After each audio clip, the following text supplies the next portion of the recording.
اعوذ باللہ من الشیطان الرجیم بسم اللہ الرحمن الرحیم اللہم وفقنا لما تحب وترضى واجعل عاقبۃ امورنا خیرا ولا تکلنا الی انفسنا طرفۃ عین ابدا رب ادخلنی مدخل صدق واخرجنی مخرج صدق واجعل لی من لدنک سلطانا نصیرا۔ مناسبات، حالات اور واقعات گزشتہ ہفتے کے جن کے اندر چند اہم موضوعات ہیں جن کے متعلق بارے میں آگاہی ضروری ہے۔ ان میں سب سے پہلا واقعہ افسوسناک سانحہ پاکستان کے اندر رونما ہوا ہے۔ مظفر آباد آزاد کشمیر میں فوجی ہیلی کاپٹر کو حادثہ پیش آیا جس کے اندر لگ بھگ 22 کے قریب فوجی اہلکار اور افسران شہید ہوئے ہیں اور جان بحق ہوئے ہیں۔ یہ بہت ہی افسوسناک واقعہ ہے، خصوصاً کشمیر کے حالات جو اس وقت موجود ہیں، جاری ہیں، اس تناظر میں۔ اور اس کے علاوہ دوسرا واقعہ مری میں ایک مسافر گاڑی کو حادثہ پیش آیا ہے۔ ملتان سے آیا ہوا خاندان تفریح کی غرض سے، اور اس کے 10 افراد جان بحق ہوئے ہیں اور 13 زخمی ہیں۔ ان تمام مرحومین کی جو ان دونوں حادثات میں جنہوں نے جان دی ہے، ہم ان کے لواحقین کے ساتھ اظہار ہمدردی کرتے ہیں اور اللہ تعالیٰ سے دعا کرتے ہیں کہ انہیں صبر عطا فرمائے خداوند تعالیٰ، اور ان مرحومین کو پروردگار جنت الفردوس میں مقام عطا فرمائے۔ مظفر آباد حادثہ آزاد کشمیر میں ظاہر ہے فوجی سانحہ تھا جس کو تکنیکی خرابی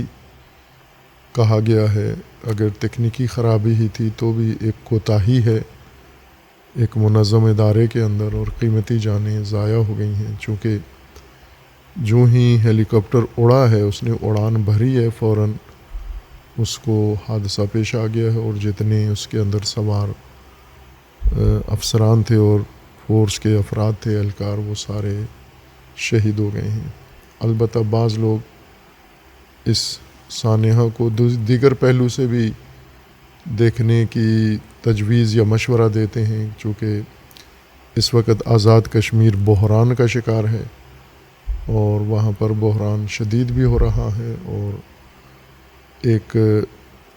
کشمیر کے اندر مزاحمتی عمل شروع ہو گیا ہے، اور اس کے نتیجے میں بھی کافی جانی نقصان ہوا ہے۔ بعض اس کا ربط اور تعلق ان واقعات سے جوڑتے ہیں۔ بعید نہیں ہے کوئی تخریبی کارروائی بھی اس کے اندر شامل ہو، کوئی دہشت گردی بھی اس کا حصہ ہو، چونکہ بھارت کشمیر کے پڑوس میں ہے اور کشمیر کے حالات پر اثر انداز ہو رہا ہے، اور ممکن ہے سانحہ میں بھی اس کا عمل دخل ہو سکتا ہے۔ جب فورسز وہاں پر ہیں تو فورسز کے خلاف عوام کو بھی اکسایا جا رہا ہے، اور اسی طرح باقی جو طاقتیں پاکستان کو ناامن کرنے کے لیے فعال ہیں وہ بھی اس میں شامل ہیں۔ باہر کے بہت ہی افسوسناک واقعہ ہے، جس سبب سے بھی ہوا ہے، تکنیکی خرابی سے ہوا ہے یا کسی عمدی کارروائی کا نتیجہ ہے، ہر دو صورتوں میں یہ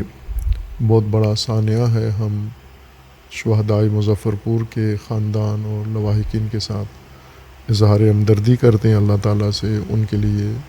صبر کی دعا کرتے ہیں۔ ملتان سے آنے والے جو مسافر تھے وہ بھی حادثے کا شکار ہوئے ہیں۔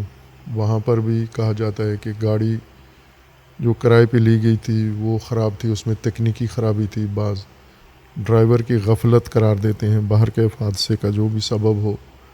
ایک پورا خاندان ایک لمحے کے اندر ختم ہو گیا ہے، اور فقط سوگوار والد پیچھے رہ گیا ہے، اور وہ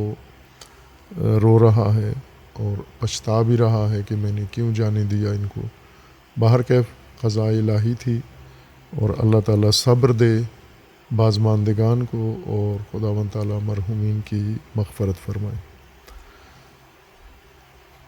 اس کے علاوہ جو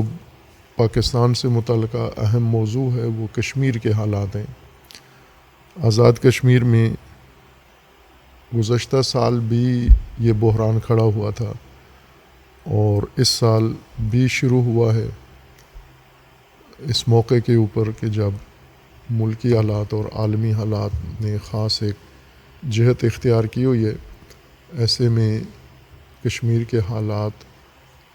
دیگر 2 صوبوں کے علاوہ خیبر پختونخوا اور بلوچستان میں جاری بحرانوں کے ساتھ ساتھ کشمیر کے اندر بھی یہ بحران کھڑا کیا گیا ہے، اور ابھی تک اس کے اندر متعدد افراد مارے جا چکے ہیں. کچھ سرکاری اہلکار ہیں اور کچھ عوامی حلقوں سے، اور مجموعی طور پر متعدد اموات کی خبر ہے، اور ابھی بھی حالات کشیدہ ہیں اور جاری ہیں. ایک آئیڈیو نشر کی گئی ہے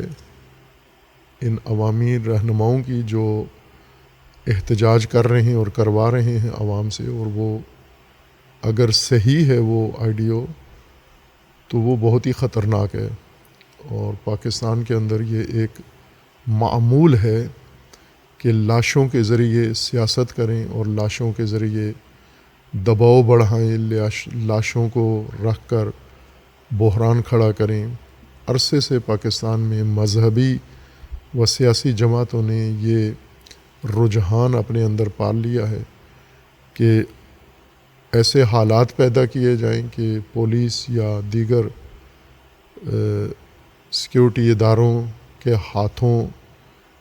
لوگ احتجاج کے اندر، ریلی کے اندر یا کسی بھی صورت میں ان کو گولی لگے اور وہ قتل کر دیے جائیں، اور اس کے بعد ان کی لاش کو دستاویز بنا کر لوگوں کو تیش دلانے کے لیے، لوگوں کو ابھارنے کے لیے یہ عمل کیا جائے. اس کشمیر سے لیک ہونے والی آئیڈیو میں یہ باقاعدہ مشہود ہے، مسموع ہے یہ بات کہ ایک لیڈر یا مرکزی لیڈر علاقائی لیڈر کو کہہ رہا ہے کہ ہمیں لاشوں کی ضرورت ہے، اور لاشیں ہوں گی تو ہم کامیاب ہوں گے، اگر لاشیں نہیں ہیں تو ہم کامیاب نہیں ہوں گے، اور اس طرح کے اور مندرجات ہیں اس کے. اب معلوم نہیں کہ یہ ان کی ہے نہیں ہے، یہ تو جو تحقیقی ادارے ہیں وہ بیان کریں گے جنہوں نے نشر کیا. ان کے بقول یہ ان 2 رہنماؤں کی آپس میں گفتگو ہے، راولہ کوٹ کے اور مظفر آباد کے لیڈر کی گفتگو ہے. لیکن یہ بات جو اس آئیڈیو کے اندر بیان کی گئی ہے یہ معمول ہے، اور اس پر پاکستان میں کئی دفعہ مختلف جماعتوں نے عمل درآمد کیا ہے، اور اس کے ذریعے سے حالات کو خراب کیا ہے کہ لاشیں گرانی چاہیے.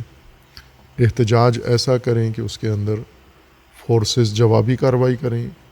اور پھر وہ لاشیں سڑکوں پہ رکھ کر ہم احتجاج کریں اور عوام کو باہر نکالیں. اور خصوصاً یہ پالیسیاں اس وقت سیاسی اور مذہبی جماعتیں یا قومی اور علاقائی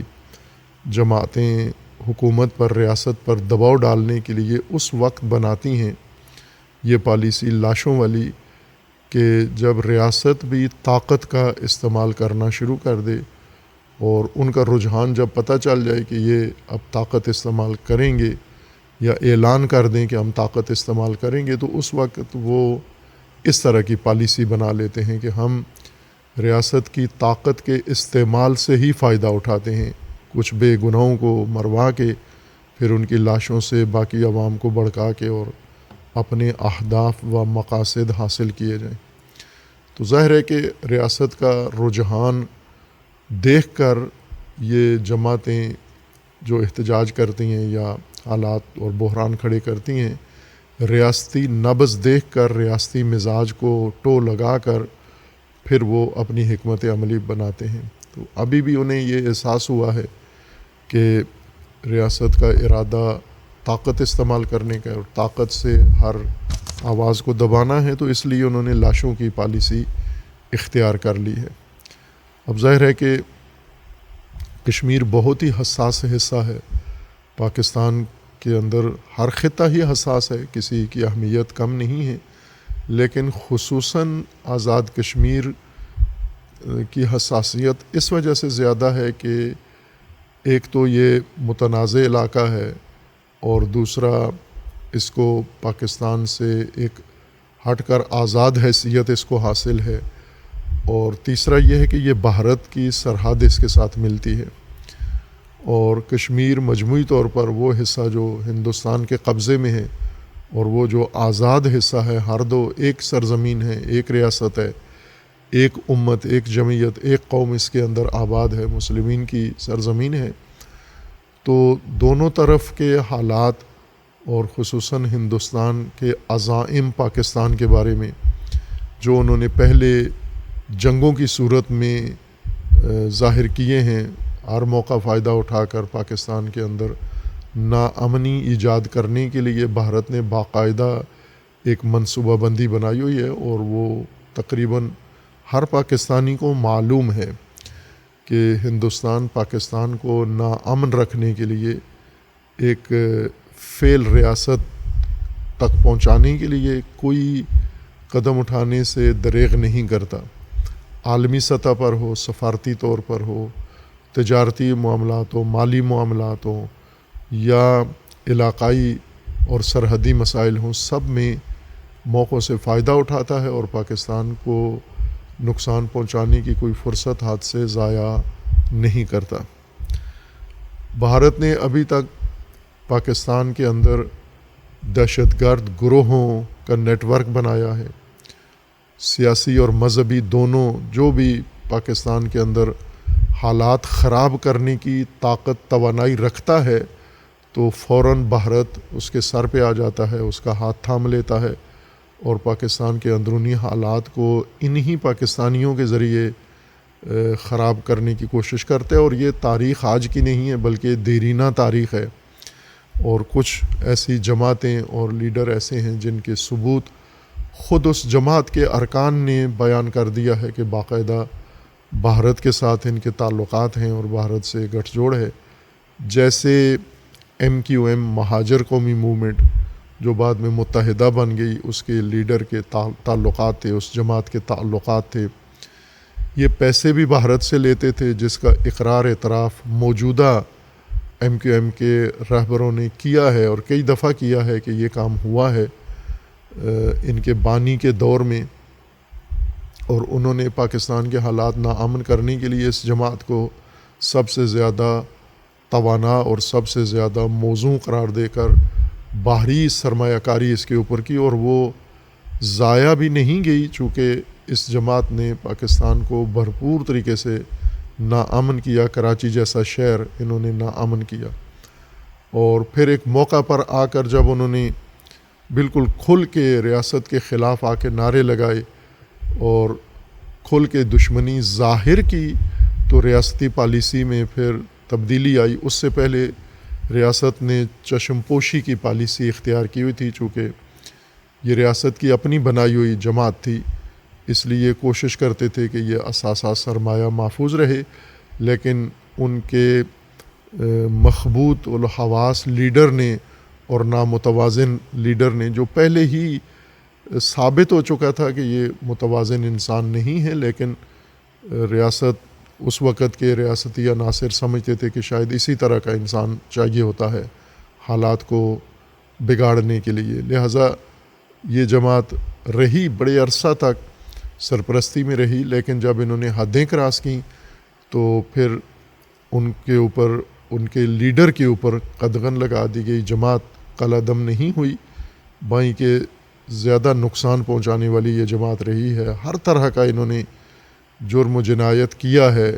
ملک میں، کراچی میں، ہر جگہ پر، لیکن پھر بھی یہ کالعدم نہیں ہوئی، جاری ہے، اور سیاسی رنگ انہوں نے اختیار کر لیا ہے اب موجودہ۔ اور دوسری طرف سے یہ ہمیشہ حکومت کے اندر بھی ہوتے ہیں، ہر حکومت کے اندر وہ حکومتیں یا پارٹیاں جن کے ساتھ ان کو اختلاف کھلا اختلاف ہوتا ہے اور دشمنی کی حد تک جاتے ہیں، یہی پارٹیاں جب وفاق میں حکومت بناتی ہیں تو یہ جماعت ان کے ساتھ سمجھوتا کر کے اس کا حصہ بن جاتی ہے ہر دور میں۔ یہ ایک مثال کے طور پر عرض کیا ہے کہ بھارت توانائی جانچتا ہے، طاقت دیکھتا ہے کہ کون سی جماعت کس زمانے میں پاکستان کو ناامن کرنے کی صلاحیت رکھتی ہے، بحران کھڑا کر سکتی ہے۔ یہی کام انہوں نے بعد میں دیگر تنظیموں اور جماعتوں پر کیا، بلوچ باغیوں پر کیا، شورشیوں پر کیا، اور اسی طرح مذہبی جماعتوں پر کیا، فرقہ واریت کو ہوا دینے والوں پر انہوں نے یہ سرمایہ کاری کی، سرمایہ گزاری کی، جس کا ان کے جاسوسی کے رہنماؤں کا کھل کے اظہار کرنا تھا۔ وہ معروف میجر انڈیا آرمی کا جو پاکستان کے خلاف پراپوگنڈا کا سربراہ تھا، تو اس نے بھارت کی حکومت کو یہ مشورہ بھی دیا تھا، بلکہ کھول کے اعلان کیا تھا کہ ہمیں پاکستان پر قیمتی میزائل اور جہاز اور گولے مارنے کی ضرورت نہیں ہے، بلکہ پاکستان کے مفتی ہی کافی ہیں۔ یہ میزائل سے زیادہ تباہی پھیلانے والے ہیں اور سستے بھی ہیں۔ ان کے بقول کہ ہم کروڑوں روپے کا میزائل پھینکنے کے بجائے 2.5 لاکھ کا مفتی ہم اگر میدان میں پھینکیں تو وہ زیادہ کارآمد ثابت ہوتا ہے۔ تو یہ ایک پالیسی تھی جو انہوں نے اعلان کی ہے اور اس کے مطابق پاکستان میں عمل بھی کیا ہے، اور ان مفتیوں نے بھی پاکستان کو ناامن کیا ہے۔ خصوصاً وہ فتنہ جسے آج ریاست نے باضابطہ طور پر فتنہ خوارج قرار دیا ہے، یہ وہ مذہبی گروہ ہے پاکستان کے اندر، اور اس کے کئی تہیں ہیں، کئی سطوح ہیں، اس کی کئی لیئرز ہیں۔ اس کی ایک کو نشانہ بنایا جاتا ہے، باقی کے بارے میں خاموشی اختیار کی جاتی ہے، جبکہ یہ سارا ایک نیٹ ورک ہے، یہ ایک مجموعہ ہے، اور یہ پاکستان کے اندر پاکستان کو ناامن کرنے کی وسیع طاقت رکھتے ہیں اور کر سکتے ہیں اور کر بھی رہے ہیں۔ اسی طرح سیاسی جماعتیں بھی ایسی ہیں جن کے اوپر بھارت نے سرمایہ کاری کی ہے، جن کو میڈیا کوریج دی ہے، جن کو سیاسی سپورٹ کی ہے، جن کو اخلاقی مدد فراہم کی ہے پاکستان کے اندر، پاکستان کو ناامن کرنے کے لیے، چونکہ انہوں نے ان کی توانائی بھی جانچ لی تھی کہ ان کے اندر ایسی طاقت موجود ہے۔ جیسے معروف یہ بھی ریاست ہی کے بنائے ہوئے پاپولر لیڈر، جس کو ریاست نے ہی تیار کر کے عوام کے لیے تیار کیا تھا،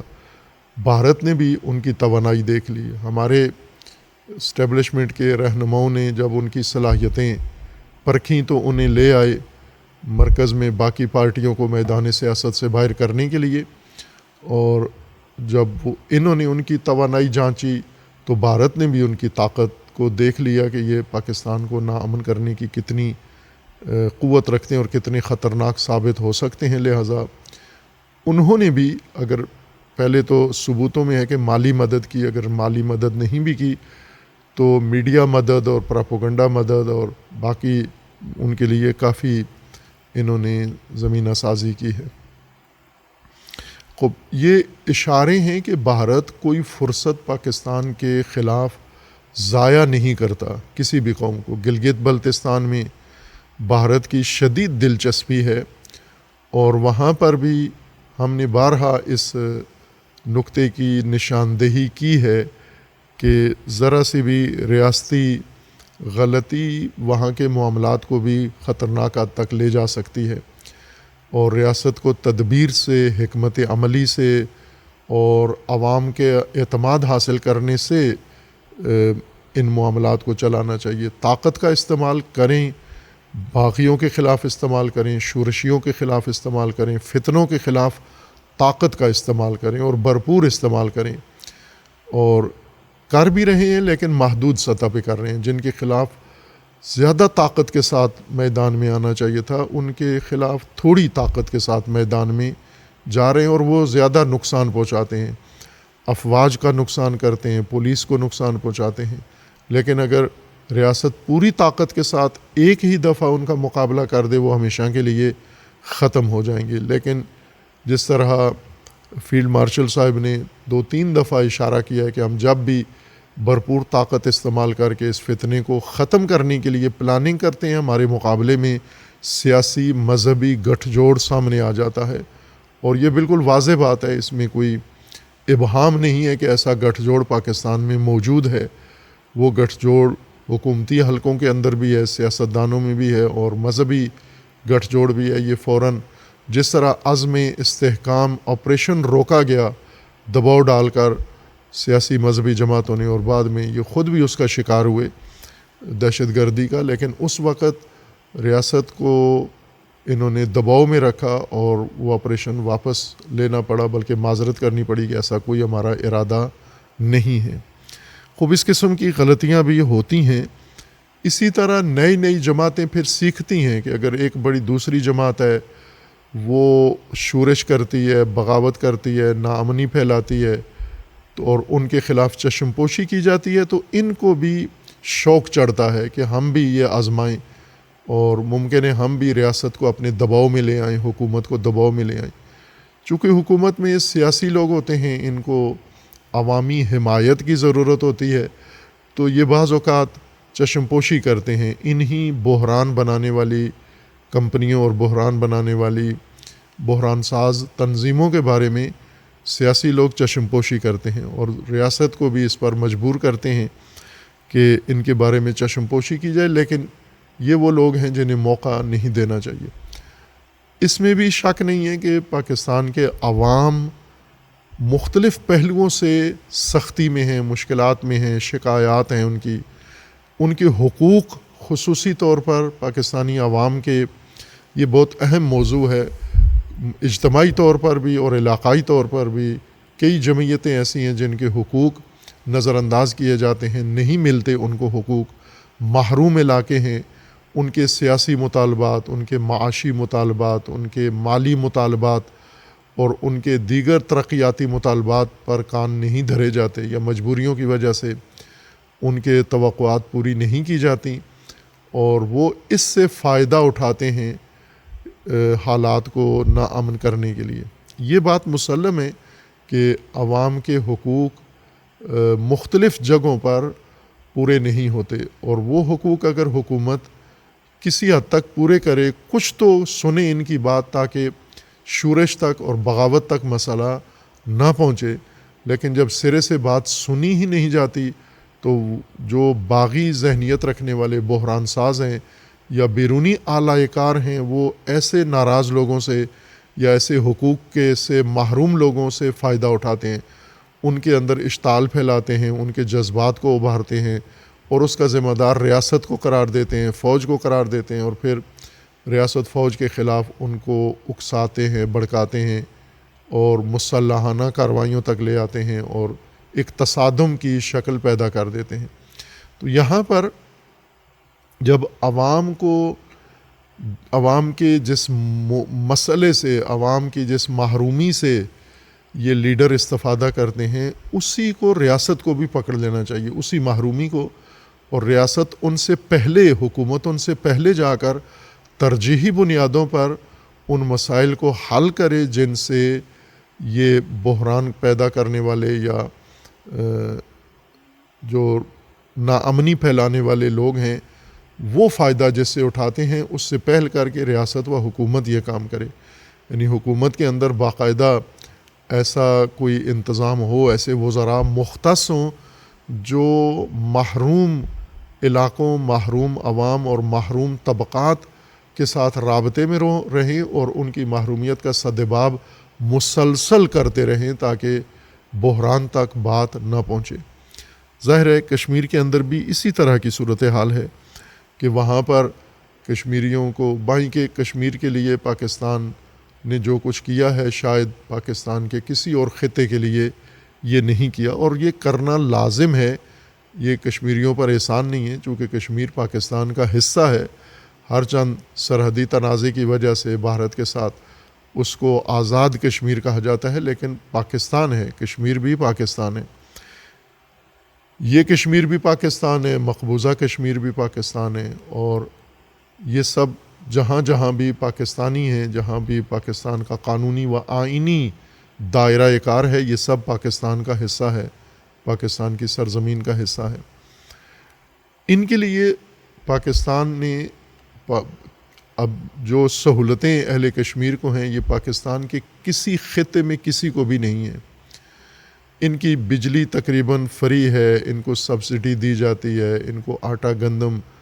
ایک طرح سے ان ایسے نرخوں داموں پر دیا جاتا ہے کہ جو مفت ہی سمجھا جاتا ہے، اس کا کرایہ بھی پورا نہیں ہوتا. باقی ان کے جتنے بھی پیٹرولیم ہے سب کچھ ہے، ان کے لیے خصوصی ریلیف حکومت کی طرف سے ہے. لیکن یہ قوم جس کو مالی طور پر پاکستان نے ترجیح پر رکھا ہوا ہے، ان کے سیاسی مسائل ہوتے ہیں اور وہ سیاسی مسائل کبھی کبھار نظر انداز ہوتے ہیں یا ان مطالبات کا رائے حل نہیں نکلتا. اس وقت جو شورش بنی ہے ایکشن کمیٹی کے نام سے ایک لوگ سامنے آئے ہیں اور انہوں نے آ کر کشمیریوں کے حقوق کی بات کی ہے، سیاسی حقوق کی، اور اس کے پیچھے بھی سیاسی عناصر ہیں، اندرونی اور بیرونی دونوں، کہ کچھ کشمیری مہاجرین کے نام سے پاکستان میں آ کر مختلف پاکستان بھر میں پھیلے ہوئے ہیں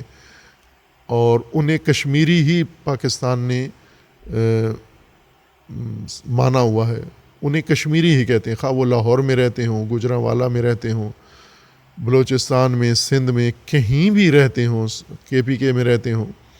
وہ کشمیری شمار ہوتے ہیں. اور یہ کشمیری حق رائے رکھتے ہیں، چونکہ مہاجر ہیں، مقبوضہ کشمیر سے ہیں، یہ پاکستانی کشمیری نہیں ہیں، یعنی آزاد کشمیر کے باشندے نہیں ہیں، مقبوضہ کشمیر کے. اور مقبوضہ و آزاد دونوں ایک ریاست ہے، لہٰذا پاکستان نے ان کو کشمیری کی حیثیت دی ہوئی ہے اور ان کے لیے سیاسی سیٹیں رکھی ہوئی ہیں. اور جب بھی کشمیر کے انتخابات ہوتے ہیں تو جو کشمیر کے اندر مقیم لوگ ہیں وہ ایک کوٹا ہے ان کا، اپنی اسمبلی بناتے ہیں، اور جو کشمیر سے باہر ہیں ان کو بھی یہ کوٹا دیا ہوا ہے، حق رائے دہی دیا ہوا ہے، وہ بھی نمائندے منتخب کرتے ہیں اور وہ بھی کشمیر اسمبلی کا حصہ ہوتے ہیں.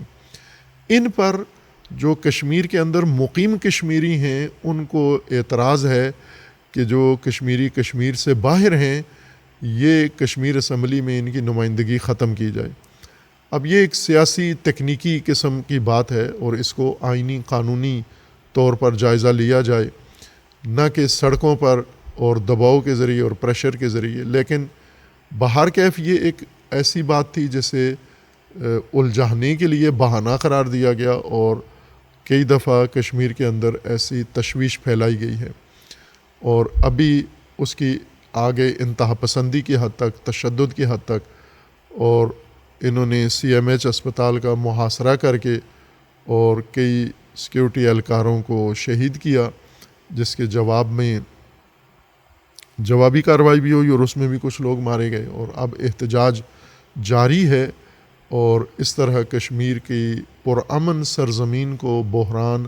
اور ناامنی کا مرکز بنا دیا گیا. کسی زمانے میں مقبوضہ کشمیر سے ایسی خبریں آتی تھیں کہ وہاں پر بھارتی حکومت دباؤ میں رکھی ہوئی ہے، کشمیریوں پر تشدد کر رہی ہے. وہی حالات پاکستان میں بھارت نے پیدا کر دیے ہیں اپنے ایجنٹوں کے ذریعے سے. یہاں پر ریاستی حکمت عملی ہونی چاہیے، سیاسی حکمت عملی ہونی چاہیے، اور طاقت کا استعمال عوام میں کسی جگہ بھی نہیں ہونا چاہیے. یہ ایک اصولی بات ہے، صرف ہماری طرف سے نہیں ہے، میرے خیال میں ہر سنجیدہ فکر انسان یہی بات کرتا ہے کہ عوام پاکستان کے کسی جگہ بھی ان کے خلاف ریاستی طاقت عوام کے خلاف نہیں استعمال ہونی چاہیے.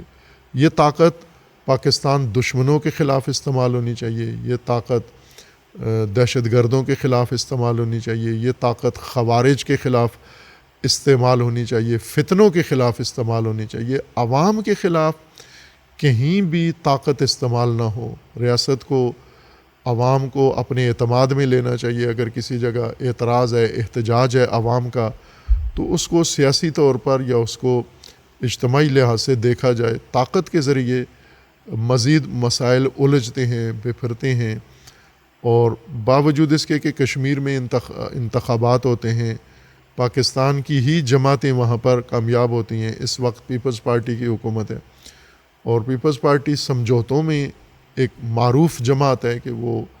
گٹھ جوڑ کروا لیتی ہے اور راضی ناراضی لوگوں کو ملا لیتی ہے ان کے صدر اور ان کے جو مرکزی شخصیت زرداری صاحب ہیں وہ یہ مہارت رکھتے ہیں ہر جگہ پر جہاں دوسروں سے نہیں ہو سکتے معاہدے سمجھوتے وہ کروا لیتے ہیں، ان کے اندر یہ صلاحیت موجود ہے۔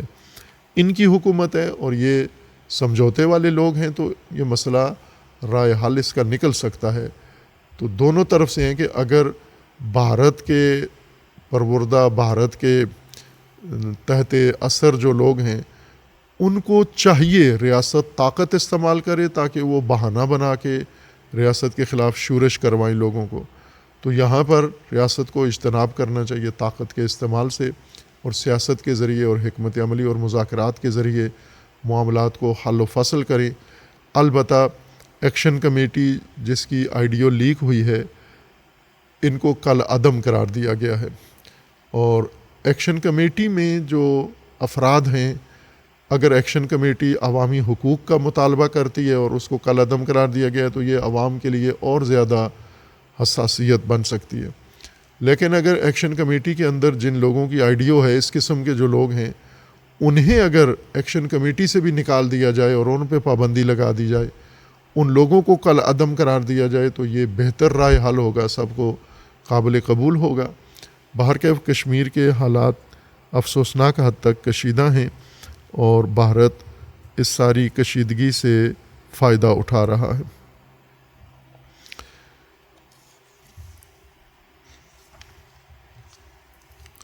پاکستان کے اندر جو ایک اور رویداد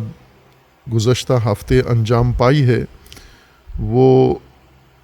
گلگت بلتستان کے انتخابات ہیں۔ یہ انتخابات جو باوجود اس کے کہ گلگت بلتستان ایک چھوٹا سا خطہ ہے اور حکومتی اعداد و شمار کے مطابق کل 9 لاکھ ووٹر ہیں پورے گلگت بلتستان میں، جتنے اضلاع ہیں، جتنے علاقے ہیں، ظاہراً 3 یا 4 علاقوں میں گلگت بلتستان تقسیم ہے۔ ایک بلتستان کہلاتا ہے، ایک خطہ گلگت کہلاتا ہے، اور ایک استور کہلاتا ہے، اور ایک ظاہراً چترال اور یہ خطہ ہے۔ یہ ہر چند انتظامی سیاسی طور پر مرکز گلگت ہے، لیکن یہ خطے اپنی ایک الگ شناخت اور پہچان رکھتے ہیں، الگ الگ اقوام ان خطوں کے اندر آباد ہیں۔ اور اس میں یہ بھی کشمیر کی طرح ہی کی سرزمین ہے، یعنی انڈیا پاکستان کے درمیان متنازع علاقہ ہے، جس کے اوپر پاکستان کا دعویٰ یہ ہے کہ یہ پاکستان کا حصہ ہیں اور ہندوستان دعوے دار ہوتا ہے ہندوستان کے۔ اقوام متحدہ نے ان کے بارے میں قراردادیں منظور کی ہوئی ہیں، اور مسلم اکثریتی علاقے سارے پاکستان ہیں اور ہندو اکثریتی علاقے سارے ہندوستان ہیں۔ اس قاعدے کی بنیاد پر کشمیر اس ضابطے کے مطابق پاکستان تھا، لیکن عین تقسیم کے ایام میں انگریزوں نے بھی خیانت کی اور ہندوؤں نے بھی کی اور کشمیر کے اندر مسلط لوگوں نے بھی کی، اور انہوں نے یہ خطہ پاکستان کو نہیں دیا، اور اس وجہ سے ایک ہمیشہ کے لیے بحران اس خطے کے اندر کھڑا کر کے چلے گئے، جس نے تمام باقی علاقوں کو بھی اپنے اثر میں لپیٹ میں رکھا ہے۔ کشمیر کو آزاد کشمیر کی حیثیت دے کر اس میں ایک مستقل حکومت، صدر، وزیر اعظم، اسمبلی اور پوری حکومت ہے وہاں پر، چھوٹے سے خطے کے اندر پورا نظام حکومت ہے۔ گلگت بلتستان میں ایسا نہیں ہے، وہ آزاد گلگت بلتستان، آزاد کشمیر یا آزاد ریاست کا درجہ نہیں رکھتی، اور پاکستان کے ساتھ جو ملحقہ علاقے ہیں جو پاکستان شمار ہوتے ہیں اقوام متحدہ کے چارٹر کے مطابق، اس میں سے بھی نہیں ہیں یہ۔ اور یہاں پر ایک عرصے سے وفاق کے تحت، وفاقی حکومت کے تحت اور ایک نمائندے کے ذریعے، پولیٹیکل ایجنٹ کے ذریعے سے اس علاقے کو حکومت دیکھ رہی تھی۔ ایک نمائندہ ہر حکومت بناتی ہے جو گلگت بلتستان کے امور کو دیکھتا ہے، یا گلگت بلتستان کا وزیر ہوتا ہے، جیسے پہلے ایجنسیاں تھیں، فاٹا ایجنسیاں تھیں، اسی طرح کی ایک حیثیت گلگت بلتستان کو تھی۔ البتہ یہ ایجنسی بھی نہیں تھی، گلگت بلتستان کو ایجنسی کی حیثیت بھی حاصل نہیں ہے۔ اور ایک پیچیدگی ہے، آئینی طور پر ایک سخت پیچیدگی پائی جاتی ہے اس خطے کے بارے میں،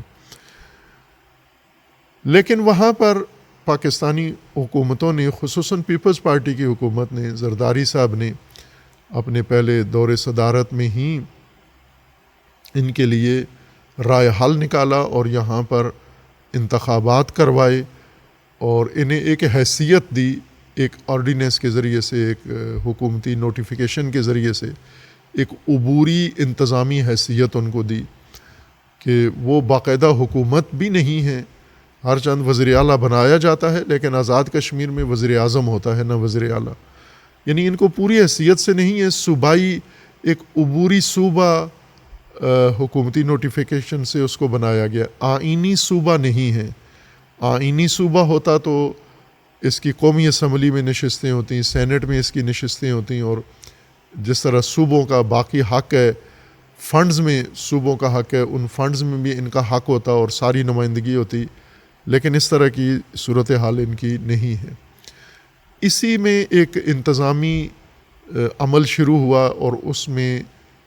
مقامی ایک انتظامی ڈھانچہ بنایا گیا، اسمبلی بنائی گئی، ووٹنگ ہوتی ہے، سیاسی جماعتیں جاتی ہیں اور نمائندے منتخب ہوتے ہیں اور ایک صوبائی طرز کی حکومت بنائی جاتی ہے جس کے اختیارات بہت محدود ہوتے ہیں۔ ظاہر ہے اس ڈھانچے سے گلگت بلتستان کا نہ ترقیاتی کام ہو سکتا ہے، نہ سیاسی آئینی حقوق ان کو مل سکتے ہیں، لیکن ایک خانہ پوری کی حد تک ہم اس کو کہہ سکتے ہیں کہ ایک سیاسی خانہ پوری کی ہے، انہوں نے فارمیلٹی پوری کی ہے۔ گلگت بلتستان کے عوام چونکہ محروم رہے ہیں جب سے پاکستان بنا ہے، تو احساس محرومیت رچا ہوا ہے ان کے اندر،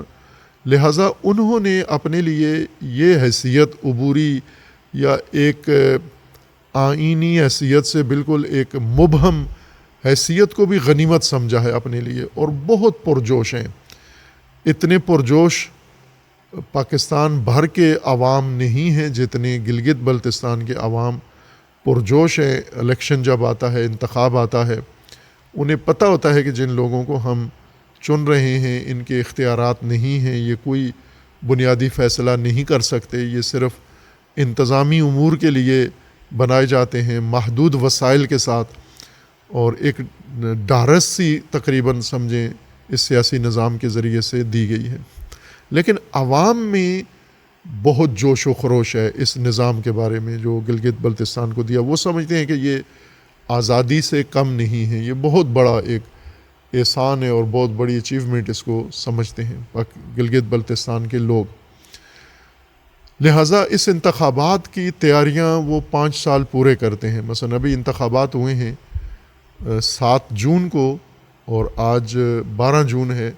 تو 7 جون جب انتخابات ہو گئے، 8 جون کو نتیجے آئے، تو اگلے انتخابات کے جو 5 سال بعد ہیں اس کی تیاریاں ابھی سے شروع کر رہے ہیں، اس کے لیے کام آمادگی شروع کر دی گئی۔ ظاہر ہے یہ انتخابات ہوتے ہیں، انتخابات میں عوام بھرپور شرکت کرتے ہیں اور تناسب رائے دہی کا پاکستان بھر کے نسبت سب سے زیادہ ہوتا ہے۔ گلگت بلتستان چند لحاظ سے تقسیم شدہ ہے، ایک قومیتی لحاظ سے تقسیم شدہ ہے، ایک قوم پورے گلگت بلتستان میں نہیں رہتی، چند اقوام رہتی ہیں، اور یہ اقوام جو قومی شناخت رکھتے ہیں پھر ان کی ایک اور حیثیت مذہبی شناخت ہے۔ یہ اقوام ایک مذہب کے تابع نہیں ہیں، کئی مذاہب کے تابع ہیں، اور جو نمایاں مذہبی وہاں پر نمائندگی پائی جاتی ہے، سب سے گلگت بلتستان کے اندر مجموعی طور پر شیعہ اکثریتی علاقہ ہے مذہبی طور پر، لیکن یہ اقوام جو شیعہ مذہب رکھتی ہیں یہ ایک نہیں ہے۔ گلگت ایک الگ قوم ہے، نگر میں ایک الگ قوم ہے، اور ہنزا میں ایک الگ قوم ہے، بلتستان میں الگ قوم ہے، لیکن مذہب ایک ہے ان کا۔ دوسری جو ان کے بعد بڑی جمعیت ہے وہ اہل سنت ہیں۔ اہل سنت بھی ایک قوم نہیں ہے، لیکن مسلکی لحاظ سے وہ مذہبی لحاظ سے ایک ہیں، البتہ آگے ان کے پھر فرق ہے مذہبی طور پر، اور مذہبی رجحانات میں بھی ان کا اختلاف ہے، لیکن اہل سنت ایک جمعیت مذہبی لحاظ سے شمار ہوتے ہیں۔ اور تیسری جمعیت ہے وہ آغا خانی ہے جمعیت، اسماعیلی برادری، یہ بھی گلگت بلتستان کے اندر اور تینوں علاقوں میں موجود ہیں، یہ چترال میں بھی موجود ہیں، گلگت میں موجود ہیں، ہنزا میں موجود ہیں، بلتستان میں بھی موجود ہیں یہ۔ اور چوتھی جمعیت جو گلگت بلتستان کے اندر ہے مذہبی تشخص کے ساتھ، وہ نور بخشا یا نور بخشی شیعہ ہیں۔ یہ بھی شیعہ ہیں لیکن شیعوں کے رویے سے، اثنا عشری شیعوں کے رویے سے شاکی رہتے ہیں ہمیشہ کہ یہ ہمارے ساتھ ناانصافی کرتے ہیں، لہٰذا انہوں نے دوری کافی اختیار کر لی ہے۔ لیکن بنیادی طور پر جیسے اسماعیلی شیعہ ہیں، نور بخشی بھی شیعہ ہیں، ان کی بنیاد شیعہ ہے، ان کا بانی شیعہ ہے، ان کی تعلیمات شیعہ ہیں، شیعہ مکتب کے مطابق ہیں، لیکن اس کے اندر اجتہادی آراء ان کی مشہور شیعہ آراء سے مختلف ہیں، اعتقادی طور پر بھی تھوڑا سا فرق ہے اس میں اور فقہی لحاظ سے بھی اس میں فرق ہے، لیکن بنیاد ان کی شیعہ والی ہے۔ یہ ان کی ترکیب ہے قومی اور مذہبی لحاظ سے۔ ایک لحاظ سے یہ سب ایک ہیں، مذہبی اختلاف اور قومی اختلاف کے باوجود، وہ یہ ہے کہ یہ اپنے بنیادی حقوق سے محروم ہیں، سارے آئینی حقوق سے محروم ہیں یہ لوگ، اور لگ بھگ اب پون صدی تو گزر چکی ہے اس محرومیت کے ساتھ، اس ابہام اور گو مگو کے ساتھ گزر چکی ہے، اور آگے بھی کوئی واضح مستقبل بھی نہیں ہے آئینی لحاظ سے ان کا، اور حقوقی لحاظ سے کوئی واضح مستقبل نہیں ہے۔ اس میں یہ ایک ان کا اشتراک ہے، قدر مشترک ہے، اس لحاظ سے دیکھیں تو یہ ایک قوم ہے، شیعہ سنی مل کر ایک قوم ہے، اور جتنی مذہبی تفریق ہے اسماعیلی اور نور بخشی اور شیعہ اور سنی سب ایک، یا اقوام جو مختلف قبائل ہیں وہ سارے ایک قوم بن جاتے ہیں، چونکہ جو بھی اس خطے میں ہیں وہ محروم ہیں۔ ایک اور ان کی جو خصوصیت ہے جس کی وجہ سے اہمیت ہے اس خطے کی، گلگت بلتستان کے عوام کی نہیں بلکہ گلگت بلتستان کی سرزمین کی، گلگت بلتستان کے عوام سے زیادہ ویلیو ہے عالمی تاجروں کی نگاہ میں، پاکستانی تاجروں کی نگاہ میں، اور اقتدار پرستوں کی نگاہ میں، اور اسی طرح مفاد پرستوں کی نگاہ میں گلگت بلتستان کی سرزمین زیادہ قیمتی ہے گلگت بلتستان کے لوگوں کی نسبت، اور اس میں چین بھی شامل ہے۔ چین چونکہ پڑوس میں ہے گلگت بلتستان کے، اس نے پورا سروے کیا ہوا ہے، اسے اندازہ ہے کہ گلگت بلتستان کیا سونا اگلنے والی سرزمین ہے، لہٰذا جتنی پلاننگ ہے گلگت بلتستان کے بارے میں انہوں نے کیا۔ متروک علاقہ تھا، مہجور علاقہ تھا، نہ راستے تھے اور نہ اور سہولتیں تھیں، باوجود اس کے کہ دنیا کا سب سے پہلے درجے کا خطہ ہے جہاں پر تفریحی مواقع ہیں، جہاں پر دنیا کے عجائب ہیں، یہ پہلے سے موجود تھا لیکن اس کے باوجود نظر انداز تھا۔ اس کے بجائے نیپال اس کی طرف توجہ تھی، چونکہ انہوں نے اسی سلسلے کے لیے جو گلگت بلتستان کا سلسلہ ہے، کوہستانی سلسلہ، یہی ایک طرف سے ہندوستان چلا جاتا ہے، ایک طرف سے نیپال چلا جاتا ہے، ایک طرف سے افغانستان کو چھوتا ہے، اور ایک طرف سے پاکستان۔ 4 ملک اس کوہستانی سلسلے سے منسلک ہیں، لیکن تفریحی و ٹورزم کے لحاظ سے پوٹینشل سب سے زیادہ نیپال کا ہے۔ نیپال کا سب سے بڑا درآمد کا ذریعہ یہی ہے، چونکہ انہوں نے سہولتیں دی ہیں، انہوں نے وہ تمام ڈھانچہ بنایا ہے تاکہ دنیا بھر کے تفریح کرنے والے سیاح، دیکھنے والے اس عجائب کو، اللہ تعالیٰ کے اس عجائب خانے کو دیکھنے کے لیے اس پہاڑی سلسلے کو اور چوٹیوں کو نیپال نے سب سے زیادہ سہولتیں فراہم کی ہیں۔ اور اس کے بعد زیادہ تر حصہ اس کا پاکستان میں ہے، یعنی تفریحی حصہ زیادہ پاکستان میں ہے، لیکن سہولتیں نہ ہونے کی وجہ سے یہ متروک رہا ہے، دنیا کی توجہ اس طرف نہیں تھی، اکا دکا لوگ اپنے طور پر مشقت کے ساتھ وہاں پہنچتے تھے۔ لیکن جب سے چائنا کی توجہ آئی ہے، چائنا کی وجہ سے پاکستانیوں کی بھی توجہ آئی ہے اور یہاں پر کچھ رفت و آمد شروع ہوئی ہے. اور یہ جو نیا سلسلہ ہے ٹورزم کا یا دیگر سرزمین کے اوپر جو توجہ آئی ہے، یہ لوگوں کی وجہ سے نہیں ہے، یہ سرزمین کی وجہ سے ہے کہ نظریں گلگت بلتستان کی سرزمین پر ہیں، ان پہاڑی چوٹیوں پر ہیں، ان پہاڑوں پر ہیں، ان کے اندر موجود معدنیات پر ہیں اور ان کے اندر جو موجود مادی فوائد ہیں ٹورزم جیسے، نگاہیں ان پر ہیں. اس لیے سب کی توجہ اس طرف ہوئی ہے. اور اب وہ لوگ جو کبھی گلگت بلتستان گئے بھی نہیں تھے، یہی سیاسی جماعتیں جو آج جا کے پڑاؤ ڈال لیتے ہیں، یہ آج سے 10-20 سال پہلے تک دیکھیں تو نہ انہوں نے نہ ان کے آبا و اجداد نے یہ زمین سنی ہوئی بھی نہیں تھی اور انہیں پتہ بھی نہیں تھا کہ یہ سرزمین موجود ہے. لیکن جب سے اس سرزمین کی اہمیت ان کے لیے واضح ہوئی ہے تو ان سب کا توجہ ہے. اب یہ جو انتخابات لڑنے جاتے ہیں، گلگت بلتستان کے عوام یہ سمجھتے ہیں کہ یہ ہماری اہمیت ہے، ہمیں ترقی دینے کے لیے، ہمیں سنبھالنے کے لیے، ہماری رفاہ کے لیے آتے ہیں، الیکشن لڑتے ہیں اور انتخابات لڑتے ہیں. نہ، یہ آپ کے لیے نہیں آتے، آپ ان کے لیے کوئی اہمیت نہیں رکھتے ہو. گلگت بلتستان کے عوام یہ بالکل واضح طور پر ہے کہ یہ سیاسی جماعتیں جو جاتی ہیں وہاں جا کر پڑاؤ ڈالتی ہیں، الیکشن لڑتی ہیں، پیسہ خرچ کرتے ہیں اور گلگت بلتستان کے عوام کے جذبات اور احساسات سے کھیلتے ہیں. عوام سے کوئی دلچسپی نہیں ہے ان کی ساری دلچسپی آپ کے ثروت، دولت، آپ کی سرزمین، آپ کے پہاڑوں کے اندر موجود معدنیات اور ٹورزم کے مواقع ہیں. چونکہ یہ زمین اندر سے تو غنی ہے ہی پہاڑوں کے اندر، لیکن اب ظاہری جاذبہ اور زیادہ پیدا ہو گیا ہے اور وہ ٹورزم کا ہے. لہٰذا یہ زمینیں ساری خرید لی گئی ہیں اور ان کی نظریں ان زمینوں پر لگی ہوئی ہیں اور انہوں نے اقتدار میں اس لیے سر دھڑ کی بازی لگاتے ہیں گلگت بلتستان میں کہ ہمیں اقتدار ملے، تاکہ اقتدار میں رہ کر ان مواقع سے فائدہ اٹھائیں اپنے لیے بھی. اور اب آپ دیکھ لیں کہ کتنے بڑے بڑے سرمایہ داروں کی رغبت گلگت بلتستان میں گئی ہے اور وہاں جا کر الیکشن میں انہوں نے دلچسپی لی ہے. لوگ گلگت بلتستان کے عوام کو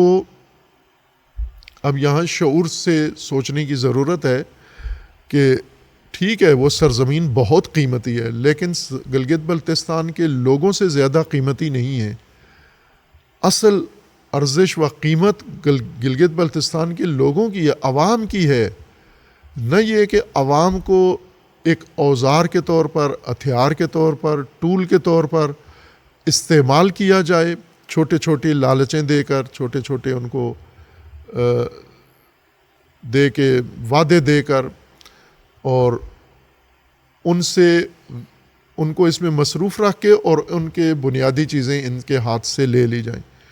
گلگت بلتستان کی اپنی مقامی قیادت، ان کے لیے گلگت بلتستان کے عوام زیادہ قیمتی ہونے چاہیے، نہ کہ سیاسی جماعتیں. اور اکثر سیاسی جماعتوں کے اعلی کار بن جاتے ہیں جو ملک سے جاتی ہیں، جا کے باہری سرمایہ کے ساتھ جاتی ہیں. اب یہ کتنی بڑی ایک علامت ہے، ظاہر ہوئی ہے کہ مذہبی علاقہ ہے اور مذہب میں بہت زیادہ ان کا انہماک ہے اور مذہب سے تعلق بہت شدید ہے گلگت بلتستان والوں کا. پاکستان کے مذہبی طبقہ اور گلگت بلتستان کے مذہبی طبقے میں آپ موازنہ نہیں کر سکتے، چونکہ پنجاب میں مذہبی لوگ، کراچی کے مذہبی لوگ، ان کا مذہب بہت مختصر سا مذہب ہے. مثلا یہاں کے شیعہ یہ محرم میں شیعہ ہوتے ہیں، محرم میں مجلس میں آنا اس حد تک یہ فقط شیعہ ہوتے ہیں، محرم کے شیعہ ہیں. لیکن گلگت بلتستان کے شیعہ 12 مہینے شیعہ ہیں اور 24 گھنٹے شیعہ ہیں اور ہفتے کے 7 دن شیعہ ہیں. وہ دین کے اکثر حصے پر عمل پیرا ہیں اور اس کی فہم بھی رکھتے ہیں. ایک سادہ سا موضوع میں تجربے کے لیے پیش کرتا ہوں کہ وضو طہارت کے مسائل آپ پاکستان کے کسی سے پوچھ لیں، ایک پنجابی سے طہارت کے مسائل پوچھیں، وضو طہارت کے، اسے نہیں پتہ ہوں گے، لیکن گلگت بلتستان کے عام بندے کو بھی ازبر ہوگی توضیح المسائل ساری، انہیں پتہ ہے سارے احکام، وضو ان کو پتہ ہے، غسل ان کو پتہ ہے، اور غسل کے اسباب ان کو پتہ ہیں، مبطلات ان کو پتہ ہیں، نماز دقیق ہے، صحیح ہے، نماز پڑھنے کا طریقہ بہت اچھا ہے، صحیح ہے، لیکن باقی علاقوں میں نماز ضروری ہی نہیں ہے۔ تو اس لیے یہ عوام گلگت بلتستان کے مذہب کے ساتھ شدید لگاؤ ہے ان کا، شیعہ کا تشیع کے ساتھ اور سنی کا تسنن کے ساتھ شدید لگاؤ ہے۔ اسی طرح اسماعیلیوں کا اپنے مذہب سے اور نور بخشیوں کا اپنے مذہب سے شدید لگاؤ ہے، لیکن اس کے باوجود بھی جب مذہبی جماعتیں جاتی ہیں ان کے پاس مذہب کے نام پر ووٹ مانگنے کے لیے، یہ انہیں ووٹ نہیں دیتے۔ اور یہ بہت بڑی ایک ان جماعتوں کے لیے بھی اور عوام کے لیے بھی سوچنے کے لیے ایک یہ فرصت ہے کہ مذہبی شدید مذہبی لوگ یہ مذہبی جماعتوں پر اعتماد نہیں کرتے، ان کو ووٹ نہیں دیتے، اور دوسرے طبقات جو گئے ہیں انہیں زیادہ انہوں نے اس الیکشن میں ترجیح دی ہے۔ تو یہ سوچیں، تجزیہ کریں، تحلیل کریں، مقامی قیادت اگر یہ خلا نہ بناتی باہر والوں کے لیے تو باہر سے یہ تہاجم، یہ ہجوم سیاسی انتخابات کے نام پر نہ ہوتا آپ کے اوپر۔ جیسے کشمیر کے اندر کسی حد تک مقامی قیادت زیادہ پختہ ہے آزاد کشمیر کے اندر، گلگت بلتستان کی مقامی سیاسی مذہبی قیادت کو ابھی زیادہ پختہ ہونا ہے، تجربہ کار ہونا ہے، میچور ہونا ہے، وہ ابھی بہت ابتدائی مرحلے میں ہیں، اس وجہ سے ان کی کمی باہر والے پوری کرتے ہیں، اور مقامی لوگ اپنی مقامی قیادت کو اس قابل نہیں سمجھتے کہ وہ فیصلے کریں، ہمارے باہر والوں پر زیادہ اعتماد کرتے ہیں۔ اس کی طرف مقامی قیادت کو سوچنے کی ضرورت ہے۔ لیکن ابھی انتخابات میں ہوا کیا؟ ظاہر ہے انتخابات کے نتائج آ گئے ہیں، اور اگرچہ 4 حلقوں کے انہوں نے روک لیے ہیں، اور وہاں کچھ اسٹیشن میں دوبارہ پولنگ ہوگی اور پھر آ جائیں گے۔ تو ظاہر ہے کہ یہ 4 حلقے اس لیے روکے گئے ہیں کہ جس جماعت کی حکومت بننی ہے اب وہ بارگیننگ کرے اور وہ اپنے اپنے مطالبات پیش کرے، پھر 4 حلقوں کے نتائج ان کے حق میں اناؤنس ہو جائیں گے، دوبارہ الیکشن ہوگا۔ یہ ایک تکنیک ہوتی ہے الیکشن کرانے والوں کے لیے۔ باہر کیف کوئی نہ کوئی حکومت بن جائے گی، جیسے پہلی حکومتیں بنی ہیں، اور انہوں نے گلگت بلتستان کے لیے کیا اقدامات کیے ہیں یا کر کیا سکتے ہیں، ان کا اختیار کتنا ہے، جو بنے گی وہ بھی ایسی ہی ہوگی۔ اس نتیجے کے علاوہ کہ جیتا کون ہے اور ہارا کون ہے، کس نے کتنی سیٹیں لی ہیں، اس کے علاوہ بہت سارے نتائج ان انتخابات کے برآمد ہوئے ہیں جن کو میڈیا نے اناؤنس نہیں کیا، جن کو مقامی علماء کو اناؤنس کرنا ہوگا، جن کو گلگت بلتستان کا درد رکھنے والوں کو اناؤنس کرنا ہوگا وہ نتائج، اور وہ لوگ جو گلگت بلتستان کی ثروت و دولت کے بجائے وہاں کے عوام کے بھی درد دل میں رکھتے ہیں، انہیں یہ نتائج اعلان کرنے ہوں گے۔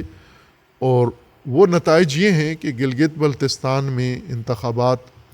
کے نتیجے میں محبت بڑی ہے، جیتی ہے، یا نفرت جیتی ہے۔ سیاسی جماعتوں نے تو کچھ لوگ ہار گئے، کچھ جیت گئے، وہ نتیجہ اعلان ہو گیا جیتنے ہارنے والا، لیکن نتائج اس سے زیادہ اہم نتائج یہ تھے کہ انتخابات نے عوام پر اثرات کیا چھوڑے ہیں۔ عوام کے اندر چونکہ ایک قوم ہے، ایک خطہ ہے، ایک جمعیت ہے، اس جمعیت کے آپس کے جو تعلقات ہیں، روابط ہیں، ان میں احترام بڑھا ہے، محبت بڑھی ہے یا نفرت بڑھی ہے، اور یہ مقامی قیادت اور پولنگ سٹیشن اور باقی جو درد رکھنے والے، سوجھ بوجھ رکھنے والے ہیں وہ یہ بیان کریں گے، میڈیا بیان کرے گا کہ ان انتخابات کے نتیجے میں محبت میں اضافہ ہوا یا کمی ہوئی۔ سچ اور جھوٹ، سچ جیتا ہے یا جھوٹ جیتا ہے، اس میں سچ بولا بھی گیا ہے یا نہیں، انتخابات میں سچ بولا گیا ہے۔ ظاہر ہے انتخابی کمپین سچ کے ساتھ چل ہی نہیں سکتی، جس طرح انتخاب اور جمہوریت کا معیار ہے کہ اس کا دار و مدار مکمل طور پر جھوٹ پر ہوتا ہے۔ تو ایک ایسا خطہ جس میں 1 مہینہ 1.5 مہینہ جی بھر کے جھوٹ بولا گیا اور تمام پاکستان سے فورس جمع کی گئی، جھوٹ بولنے والے ماہرین، جھوٹ بولنے والے سخنور، جھوٹ بولنے والے چیمپئن، جھوٹ بولنے والے طاقتور لوگ، مالدار لوگ، جو جھوٹ بڑا ڈٹائی کے ساتھ بول سکتے ہیں، یہ سب کے سب گئے۔ تو ایک نتیجہ گلگت بلتستان کے جو ناظرین تھے انتخابات کے، وہ یہ اناؤنس کریں کہ گلگت بلتستان میں اس 1.5 مہینے میں جو جھوٹ بولا گیا ہے، اس جھوٹ کا آپ کے بچوں پہ کیا اثر پڑا ہے، آپ کے جوانوں پہ کیا اثر پڑا ہے، آپ کی خواتین پر کیا اثر پڑا ہے، آپ کے مذہبی متدین معاشرے پر اس جھوٹ کا جو اتنی ڈٹھائی سے اور کثرت سے بولا گیا، اس کا کیا اثر پڑا ہے اور سچ کتنا بولا گیا۔ یہ ایک نتیجہ ہے جو ابھی آنا باقی ہے۔ یہ میں فقط نتیجے کے پہلو ذکر کر رہا ہوں کہ یہ نتیجہ اناؤنس نہیں ہوا۔ بد اخلاقی اور بدتمیزی کتنی ہوئی اور اخلاقیات کا کتنا خیال رکھا گیا، بے حیثیت مومن مسلمان اخلاقی ضابطے پائمال کتنے ہوئے اور اخلاقیات کا مظاہرہ کتنا ہوا۔ ایک نتیجہ یہ شائع کیا جائے کہ ہر جماعت نے کتنے وسائل خرچ کیے ہیں،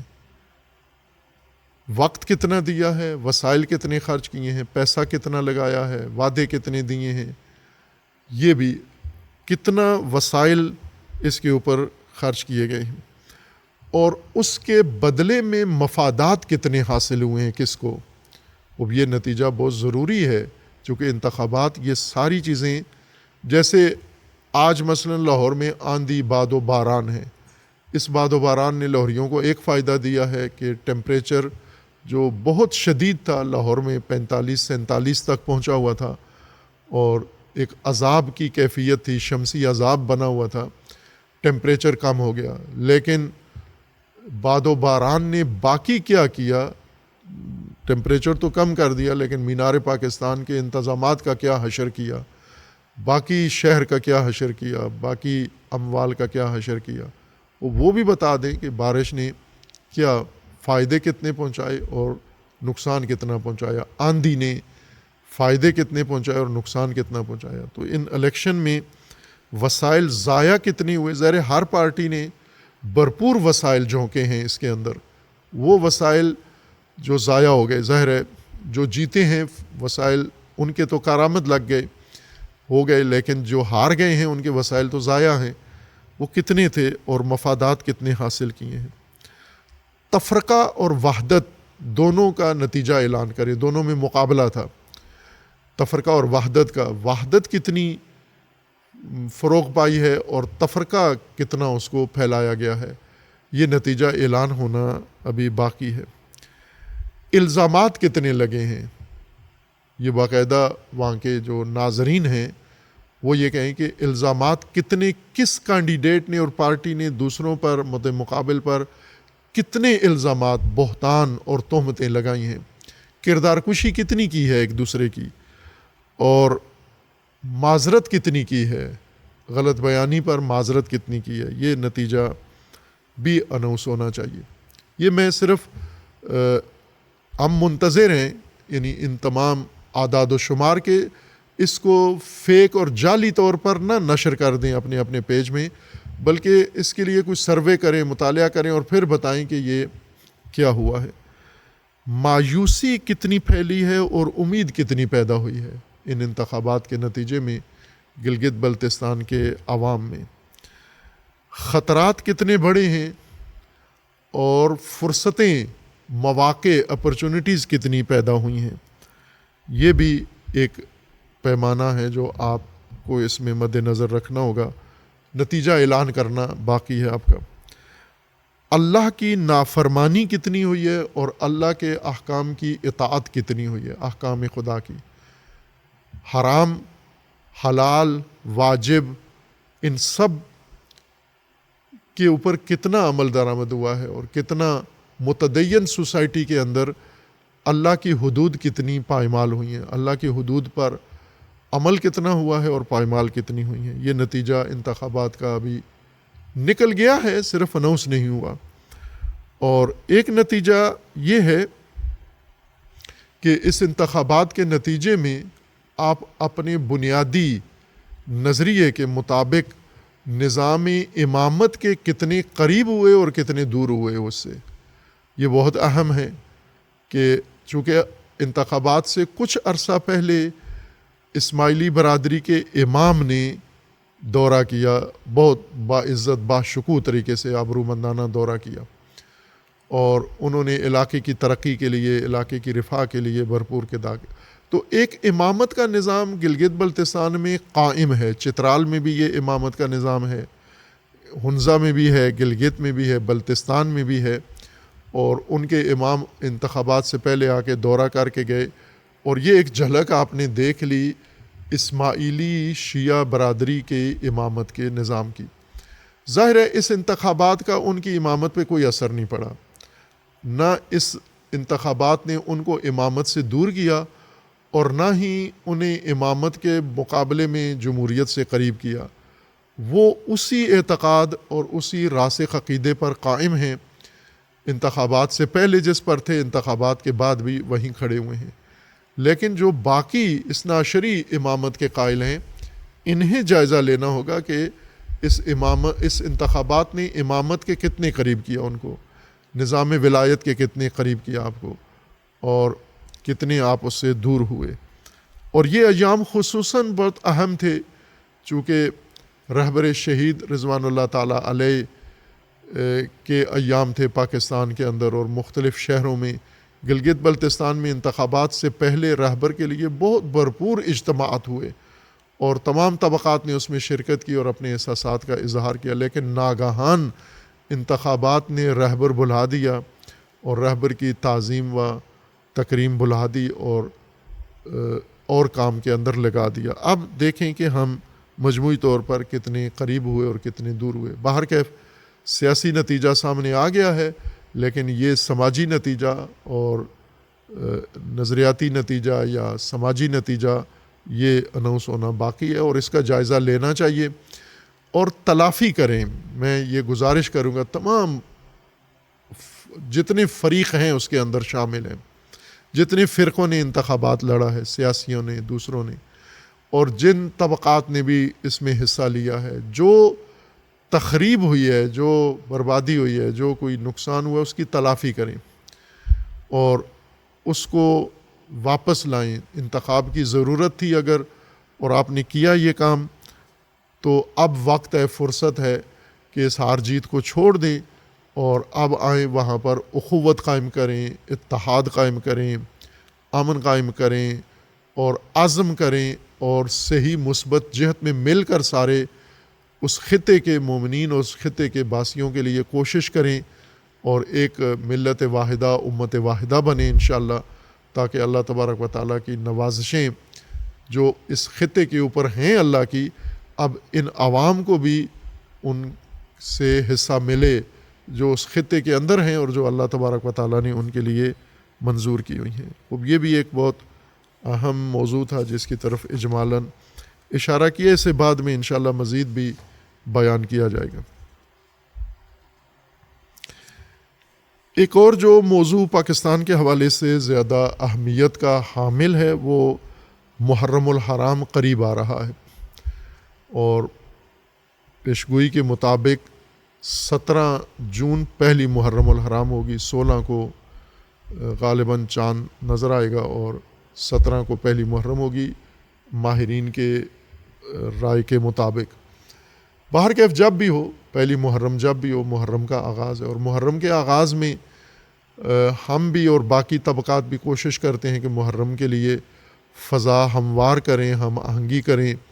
آمادگی کریں. مختلف طبقات محرم کی تیاری میں مصروف ہیں. ذاکر خطیب اپنی اپنی تقریریں، مضامین اور نقطے ٹوٹکے جمع کر رہے ہیں. بانی مجالس کرانے کے لیے انتظامات کر رہے ہیں، وسائل جمع کر رہے ہیں، اور امام بارگاہوں کی دیکھ بھال، صفائی ستھرائی کر رہے ہیں. حکومت بھی اپنے طور پر محرم کے لیے بھرپور تیاری کر رہی ہے. مختلف طبقات ہیں، جس کو بھی محرم میں کوئی کردار ادا کرنا ہے وہ اپنی اپنی تیاری کر رہا ہے. ہم محرم کے آمد کے موقع پر ایک موضوع ہم نے عنوان شروع کیا جو محرم کے لیے زیادہ مناسب تھا، وہ حرمت محرم ہے کہ محرم صاحب حرمت مہینوں میں سے، اور یہ حرمت اللہ نے محرم کو عطا کی ہے۔ یہ نہ رسول اللہ نے فرمایا کہ محرم کی حرمت ہے، نہ ائمہ نے فرمایا ہے، نہ شیعوں نے حرمت بنائی ہے، یہ اللہ نے یہ حرمت محرم کے لیے مقرر فرمائی ہے۔ اور اشہر حرم قرآن میں اللہ تبارک و تعالیٰ نے بیان فرمائے جن میں سے ایک محرم الحرام ہے، اور یہ حرمت بہت اہم ہے۔ باقی ہر چیز کی تیاریاں تو ہوتی ہیں، لیکن حرمت محرم کے لیے کم لوگ متوجہ ہوتے ہیں، چونکہ حرمت محرم ایسا موضوع ہے، نہ ذاکروں کی دلچسپی کا موضوع ہے، نہ خطیبوں کی دلچسپی کا موضوع ہے، نہ بانیوں کی دلچسپی کا موضوع ہے، نہ حکومت کی دلچسپی کا موضوع ہے۔ یہ اگر موضوع ہے تو انہی لوگوں کا ہو سکتا ہے جو محرم جن کے لیے تجارت کا ذریعہ نہیں ہے، اور محرم کاروباری مہینہ نہیں ہے، سیزن نہیں ہے، بلکہ محرم ایک اہم دینی فریضہ و واجب ادا کرنے کا حکم ہے۔ اور سب سے پہلی چیز تو خود اس ماہ کی ان ایام کی حرمت ہے کہ اس میں ممنوع کیا چیزیں ہیں، اس میں حرام کیا چیزیں ہیں، جرم کیا چیزیں ہیں، وہ نہیں ہونی چاہیے۔ تفرقہ نہیں ہونا چاہیے، اس کے اندر الزامات نہیں ہونے چاہیے، اس کے اندر جدال نہیں ہونا چاہیے، اس کے اندر گالی گلوچ نہیں ہونی چاہیے، اس کے اندر گستاخی بے حرمتی نہیں ہونی چاہیے، کسی کی بھی نہیں ہونی چاہیے۔ احترام ہے اس مہینے کا، اور اس ماہ کے احترام کو ہم نے ملحوظ رکھنا ہے۔ محرم، فرقہ واریت نے محرم کو شدید متاثر کیا ہے، اتنا متاثر کیا ہے کہ جب محرم قریب آتا ہے تو خصوصاً پاکستان کے اندر امن کے لیے چارہ جوئی اور کوششیں شروع ہو جاتی ہیں کہ محرم میں امن کیسے قائم رکھا جائے، کہ گویا محرم ناامنی کا مہینہ ہے بجائے حرمت کا ناامنی کا مہینہ، اور یہ بنائی ہے، یہ مل کے سب نے بنائی ہے۔ اس میں ذاکروں کا بھی حصہ ہے، اس میں خطیبوں کا بھی حصہ ہے، اس میں بانیوں کا بھی حصہ ہے، اس میں تکفیریوں کا بہت بڑا حصہ ہے، اور اس میں ناسبیوں کا بہت بڑا حصہ ہے، اور اس میں پیشہ ور تاجروں کا بہت بڑا حصہ ہے کہ محرم کو فرقہ واریت کے لیے مختص کر دیا گیا ہے، اور فرقہ واریانہ گفتگو یہاں پر ہوتی ہے، جبکہ محرم بہت مقدس ہدف کے لیے، مشن کے لیے ہے۔ امام حسین علیہ الصلاۃ والسلام کے مقصد کے لیے محرم ہے، اور امام کا مقصد ظلم کے خلاف، ستم کے خلاف، فساد کے خلاف، ناانصافی کے خلاف، بے عدالتی کے خلاف، حق تلفی کے خلاف قیام ہے، مزاحمت و مقاومت ہے۔ یہ محرم کا اصل ہدف و مقصد ہے، قوم کو تیار کرنا، امت کو تیار کرنا، نسل کو تیار کرنا۔ آج دنیا ظلم کی لپیٹ میں ہے، کون اس ظلم کا مقابلہ کر رہا ہے؟ جنہوں نے محرم سے مزاحمت و مقاومت سیکھی ہے۔ فرقہ واریت والا ایک بندہ بھی نہ اسرائیل کے مقابلے میں آج کھڑا ہوا ہے، اور نہ امریکہ کے مقابلے میں ہے، اور نہ کبھی کھڑا ہوگا۔ یہ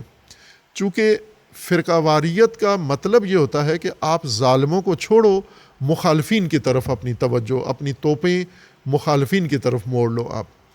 اور یہ بہت بڑا ظلم ہے، یہ طبقہ جنہوں نے محرم کی فرصت کو، موقع کو ضائع کر کے فرقہ واریت کی بھینٹ چڑھا دیا ہے، اور دونوں طرف ہیں یہ، اور واضح لوگ ہیں، اس کے لیے نام لینے کی ضرورت نہیں ہے۔ آپ لہجے سے سمجھ جائیں، آپ مضمون سے اور ان کی بات کے مخاطبین سے سمجھ جائیں کہ یہ فرقہ واریت کے لیے محرم کو استعمال کرتے ہیں، یا یہ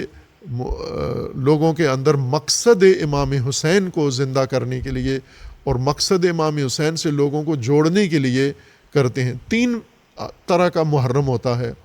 تاجرانہ محرم، جس میں فقط نگاہیں تجارت پر ہوتی ہیں، ایک ٹارگٹ رکھا جاتا ہے کہ اس محرم میں ہم نے 1 کروڑ کمانا ہے، 2 کروڑ کمانا ہے، روزانہ کتنی آمدن ہونی ہے، اور 10 دنوں میں کتنی آمدن ہونی ہے، اور چیلم تک کتنی آمدن ہونی ہے۔ یہ ہر ایک نے ٹارگٹ رکھا ہوتا ہے، اور پورا بعض تو جاتے ہیں کسی علاقے کے اندر۔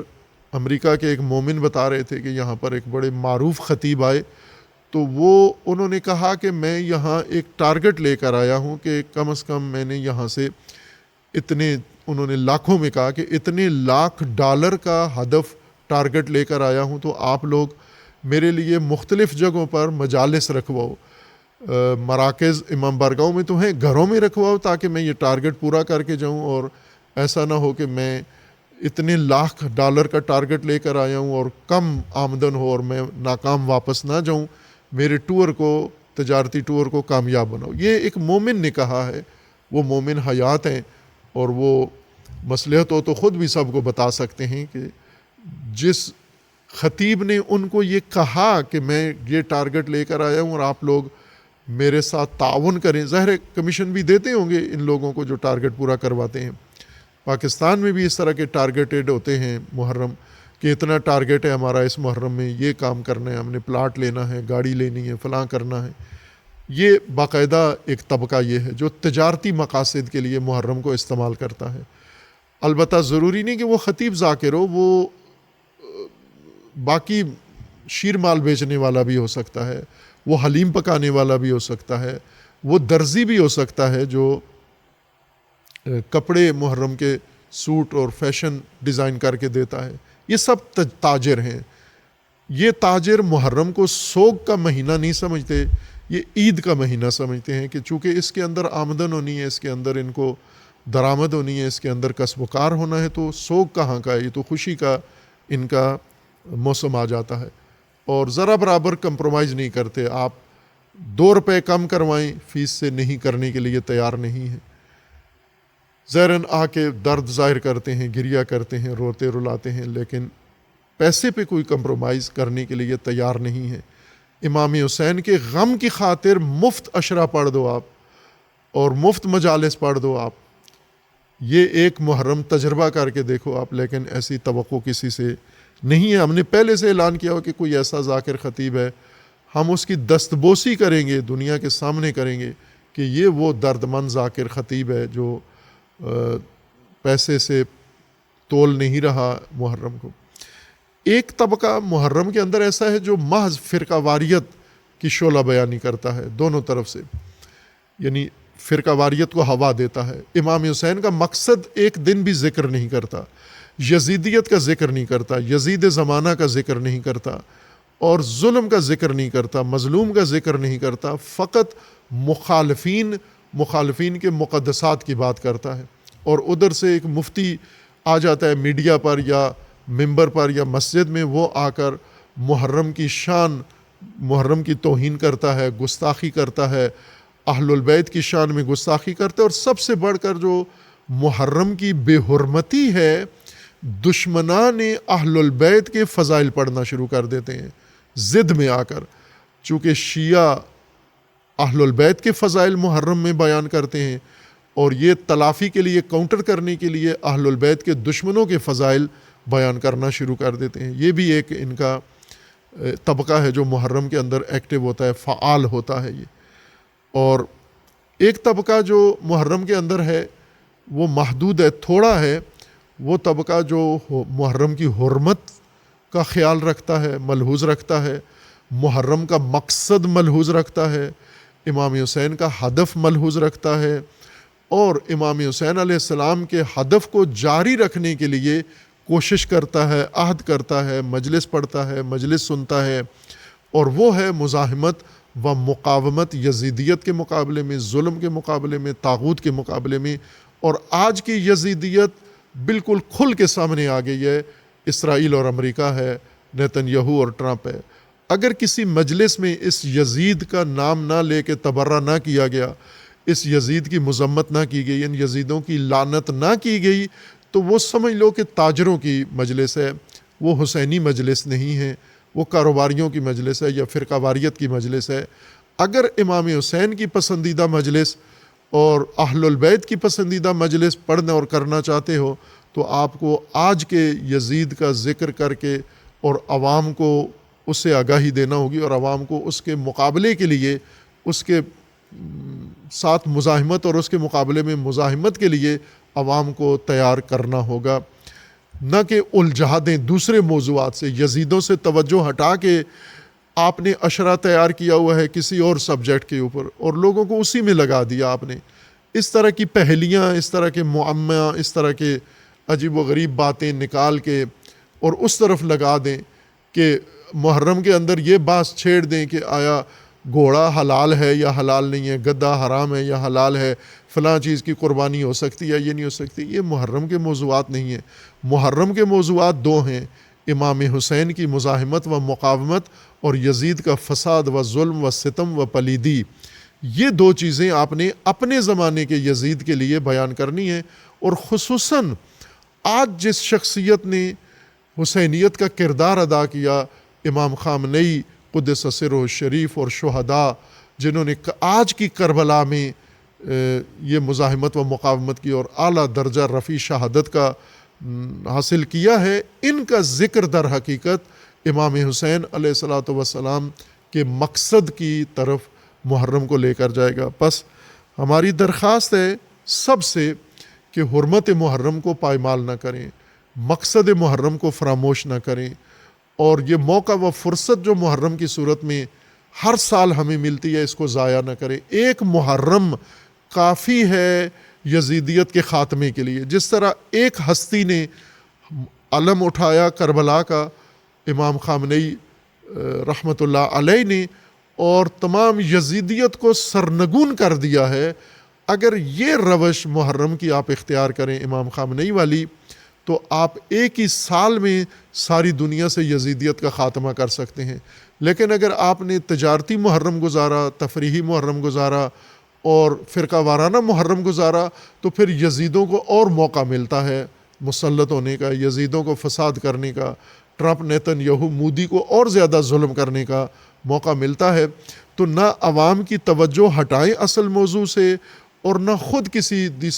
دوسرے موضوع پہ جائیں کہ اللہ کو قطعاً پسند نہیں ہے۔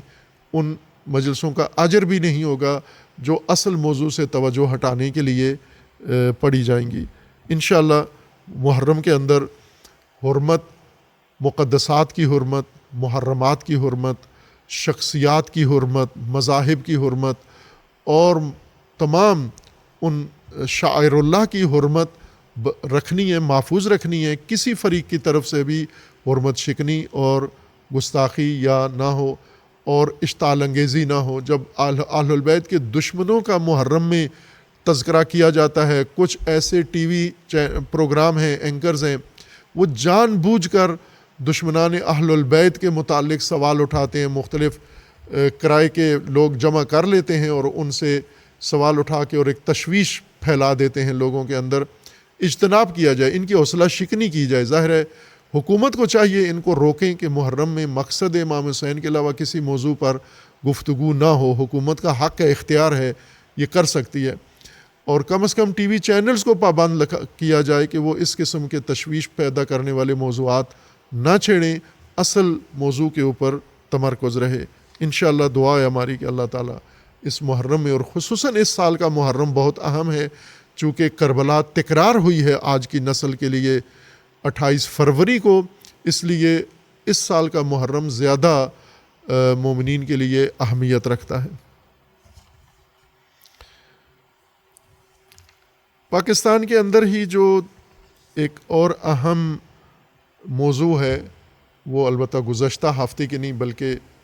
کل اگلے ہفتے یعنی کل کے ساتھ تناسب رکھتا ہے۔ 13 جون شہید امت کانفرنس مینار پاکستان میں، اس کے متعلق بھی میں کچھ گزارشات عزیزوں کے سامنے پیش کروں گا۔ یہ اللہ تبارک و تعالیٰ کا توفیق ہے، لطف ہے کہ رہبر شہادت رہبر معظم نے جو کچھ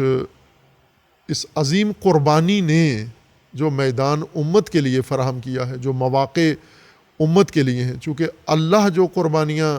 لیتا ہے اور جو اللہ کے لیے قربانیاں دیتے ہیں ان کی قربانیاں رائگان نہیں جاتی، ضائع نہیں جاتی۔ حضرت ابراہیم کی قربانی ضائع نہیں گئی، امام حسین کی قربانی ضائع نہیں گئی۔ کتنے ایسے لوگ ہیں جن کی قربانیاں ضائع ہوئیں یا جن کے قتل سے فتنے کھڑے ہوئے، لیکن جن قربانیوں سے امتیں بیدار ہوئیں اور جن قربانیوں سے ضمیر بیدار ہوئے اور ذہن کھلے، دل صاف ہوئے، وہ محدود قربانیاں ہیں۔ اور ان میں سے ایک قربانی جو اس عصر میں اور اس سال میں ہوئی ہے، اسی 2026 کے اندر 28 فروری رہبر شہید رضوان اللہ تعالیٰ علیہ کی قربانی ہے اور ان کے ساتھیوں کی قربانی۔ اور اس کے بعد امت اسلامیہ اور خصوصاً ملت ایران کی استقامت اور مزاحمت نے جو اثر عالم اسلام پہ چھوڑا ہے، عالم انسانیت پر، وہ تاریخی حیثیت رکھتا ہے۔ ہمارے ہاں جذباتیت کو تو کر لیا گیا، کوریج دی گئی ہے، لیکن بنیادی امور کو اتنی اہمیت نہیں دی گئی، اور ان بنیادی امور میں سے یہ ہے کہ اس قربانی کے بعد پیدا ہونے والی فضا جو تاریخی ہے، اور اللہ تعالیٰ نے یہ خاص عنایت اس نسل پر کی ہے، یہ تاریخی موقع ان کو فراہم کیا ہے، اور اس موقع کو ضائع نہیں ہونا چاہیے۔ جس مقصد کے لیے قربانی دی گئی ہے وہ مقصد حاصل کرنا چاہیے۔ رہبر شہید جس مقصد کے لیے قربان ہوئے ہیں اور دیگر شہداء، ان میں سب سے بڑا مقصد و ہدف امت اسلامیہ کی بیداری ہے، آگاہی ہے، غفلت سے نکلنا۔ وہ امت جو کنفیوز کر دی گئی تھی، وہ امت جو الجھا دی گئی تھی، جس کے اندر تردید و تذبذب پیدا کر دیا گیا تھا، جس کو راستہ ہی سمجھ میں نہیں آ رہا تھا، اور جس کی وجہ سے امت زوال کا شکار تھی، سب سے پہلی فرصت و موقع یہ ہے کہ اس امت کے اندر اتحاد و اتفاق پیدا کیا جائے۔ یہ نادر و غنیمت موقع ہے کہ امت کے اندر اتحاد، تمام سطوح اور تمام صفوف اور تمام لیئرز میں اتحاد ایجاد کیا جائے۔ یہ اس قربانی کا بنیادی ہدف و مقصد ہے، بیدار کیا جائے اور ان کو یکجہتی اور اتحاد ان کے اندر پیدا کیا جائے۔ رہبر شہید کی قربانی کا بڑا مقصد لوگوں کو آگاہ کرنا ہے کہ مسلمان ایک دوسرے کے دشمن نہیں ہیں، شیعہ سنی ایک دوسرے کے دشمن نہیں ہیں، بلکہ ہم سب کا مشترکہ دشمن وہی ہے جو اللہ کا دشمن ہے، اور آج امریکہ، ٹرمپ اور نیتن یاہو اور سیونزم کی شکل میں ہے۔ یہ رہبر شہید کی شہادت کا مقصد ہے، یہ آگاہی لوگوں کو دینا، اور دے دی ہے۔ آج تمام مسلمان، باضمیر باشعور مسلمان، سب اس نتیجے پر آ کر پہنچے ہیں رہبر کی قربانی کے نتیجے میں کہ ہمارا اصل دشمن امریکہ و اسرائیل ہے، اور ہم خود ایک دوسرے کے دشمن نہیں ہیں۔ یہ وہ چیز ہے جس کے لیے ہمیں فرصت ملی ہے، موقع ملا ہے، اپنے دشمن کی پہچان کریں، اور جو بلا وجہ بلا جواز دشمنیاں آپس میں جاری تھیں، جنگیں، وہ ختم کریں، ہم اس کو ٹھنڈا کریں اور اس کو ختم کر کے متحد ہو جائیں۔ رہبر شہید نے جس طرح سے میدان بنایا ہے، اس میدان کے مطابق ابھی جو ہدف حاصل کرنا ہے، ملت پاکستان نے کل کے اجتماع میں، مینار پاکستان میں اجتماع کر کے، سب سے پہلے اتحاد ہے، امن ہے۔ امن و اتحاد یہ دو بنیادی رکن ہیں۔ قرآن کریم نے بھی ان کو ذکر کیا ہے کہ اللہ جب کسی قوم کو نجات دیتا ہے، ترقی دیتا ہے، عزت دیتا ہے، وقار دیتا ہے، تو آغاز امن سے اور اتحاد سے ہوتا ہے۔ رسول اللہ صلی اللہ علیہ وآلہ وسلم نے بھی یہی دو رکن پہلے قائم کیے، اور پھر انہی کے اوپر استوار کی ریاست بھی اور باقی امت کا وجود بھی اسی بنیاد پر قائم کیا، جو بعد میں مسلمانوں سے محفوظ نہیں رکھا جا سکا۔ لیکن آج اس قربانی نے جو ماحول بنایا ہے، اس میں انشاءاللہ یہ ہدف حاصل ہوگا، اور تمام ملت یہاں پر حاضر ہو کر اپنا ثبوت دیں گے۔ رہبر شہید اور امام راحل، اور ان سے پہلے علامہ اقبال سے رہبر شہید بہت متاثر تھے۔ میں نے امام راحل کی زبان سے کبھی اقبال کا نام نہیں سنا، لیکن رہبر شہید نے جس طرح سے اقبال کا تعارف کروایا ہے، یہ بے نظیر ہے۔ اس پہلو سے کسی اور نے اقبال کو نہیں دیکھا جو رہبر شہید نے بیان فرمایا۔ اور علامہ اقبال، رہبر شہید و امام راحل، البتہ چند دیگر بزرگان اہل سنت کے، ان سب کا بھی یہی نظریہ اور اتفاق و رجحان ہے ان سب کا کہ مسلمان، ایک تو جو تہذیب کی یلغار ہے ان کے اوپر، مغربی تہذیب کی یلغار ہے، اس تہذیب سے اپنے آپ کو محفوظ رکھیں، قرآنی تہذیب کے ذریعے، الہی تہذیب کے ذریعے۔ یہ تہذیب رہبر معظم چاہتے تھے کہ یہ زندہ ہو اور اسلامی کلچر، اسلامی تمدن یہ در حقیقت ڈھال بنے گا آئندہ اسلامی نسلوں کو بچانے کے لیے۔ یہ رہبر شہید کا مکتب ہے۔ رہبر شہید خود ایک مجسم مکتب فکر ہیں، ایک ڈاکٹرائن ہے خود وہ مجسم، اور اس میں مد نظر اسلامی تہذیب و تمدن جس میں آئندہ اسلام کا، مسلمین کا اور نسلوں کا محفوظ ہو، اس کی بنیاد ڈالی انہوں نے اور اس کی طرف لوگوں کو دعوت دی ہے۔ اور اسی طرح رہبر شہید کا ایک ہدف بنیادی یہ تھا اور جس میں کامیاب ہوئے، اور وہ لوگوں کو میدان میں حاضر رکھنا، میدان فریضہ میں، میدان نبرد میں، میدان مقابلہ میں، میدان دفاع میں، ہر وہ میدان جس میں لوگوں کو حاضر ہونا ضروری ہے، اس میدان میں حاضر ہونا یہ رہبر شہید کی اسٹریٹجی کا بنیادی حصہ تھا۔ اور رہبر شہید نے دیکھا کہ لوگوں نے میدان میں حاضر ہونے کی اہمیت چھوڑ دی ہے، اور ایرانی عوام بھی حتیٰ حضور در میدان کو کم اہمیت دیتے ہیں۔ تو پھر آخری قدم رہبر شہید نے اٹھایا شہادت کا، اور پھر ساری ملت کو جو تقریباً میدان چھوڑنے کی فکر میں تھے ان سب کو دوبارہ میدان میں لا کر کھڑا کیا، اور آپ نے دیکھا کہ اس تمام نبرد میں ملت ایران مسلسل سڑکوں پر اور روڈ پر ہے۔ آپ کو ملت پاکستان کو ایک دن کے لیے کہا ہے مینار پاکستان پہ آئیں، اور اس ملت سے سیکھیں جو 3 مہینوں سے زیادہ، یعنی 3.5 مہینوں سے وہ سڑکوں پر ہیں، وہ میدان میں ہیں، میدان نبرد میں ہیں،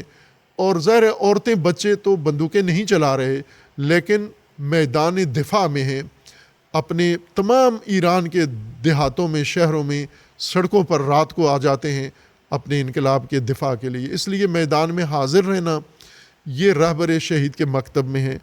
اور کل انشاءاللہ تمام ملت، تمام امت پاکستان کی کوشش کریں حتی المقدور، کم از کم اہلیان لاہور سب کے سب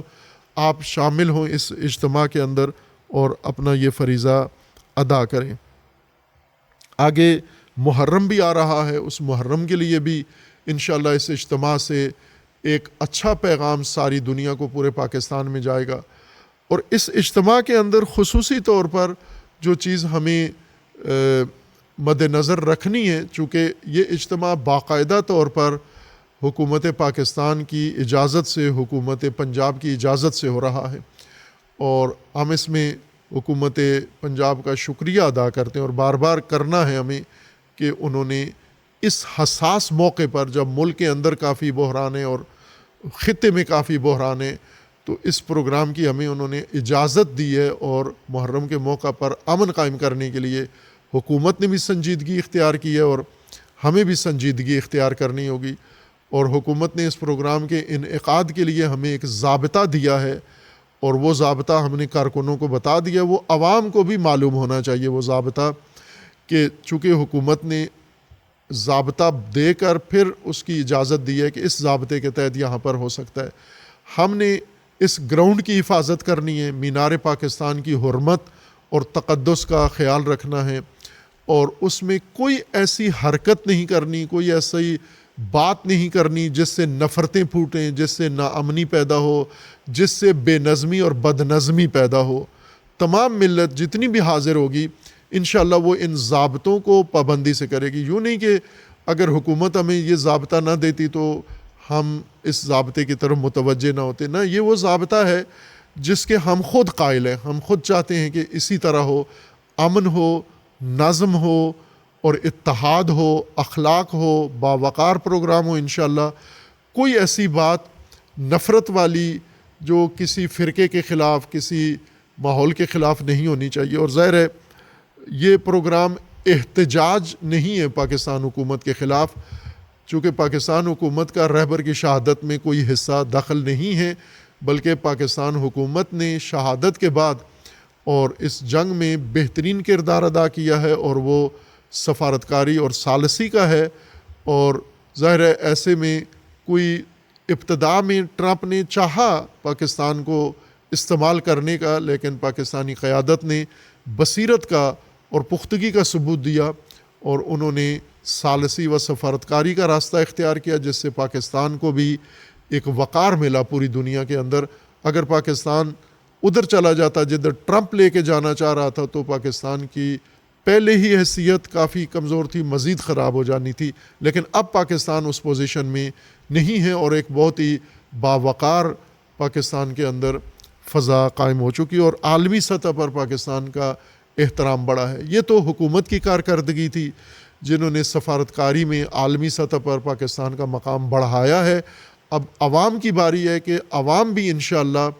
پاکستان کا وقار اور پاکستان کی عزت بڑھائیں گے انشاءاللہ دنیا کے سامنے، اور ایک ایسی باشعور ملت ہونے کا ثبوت دیں گے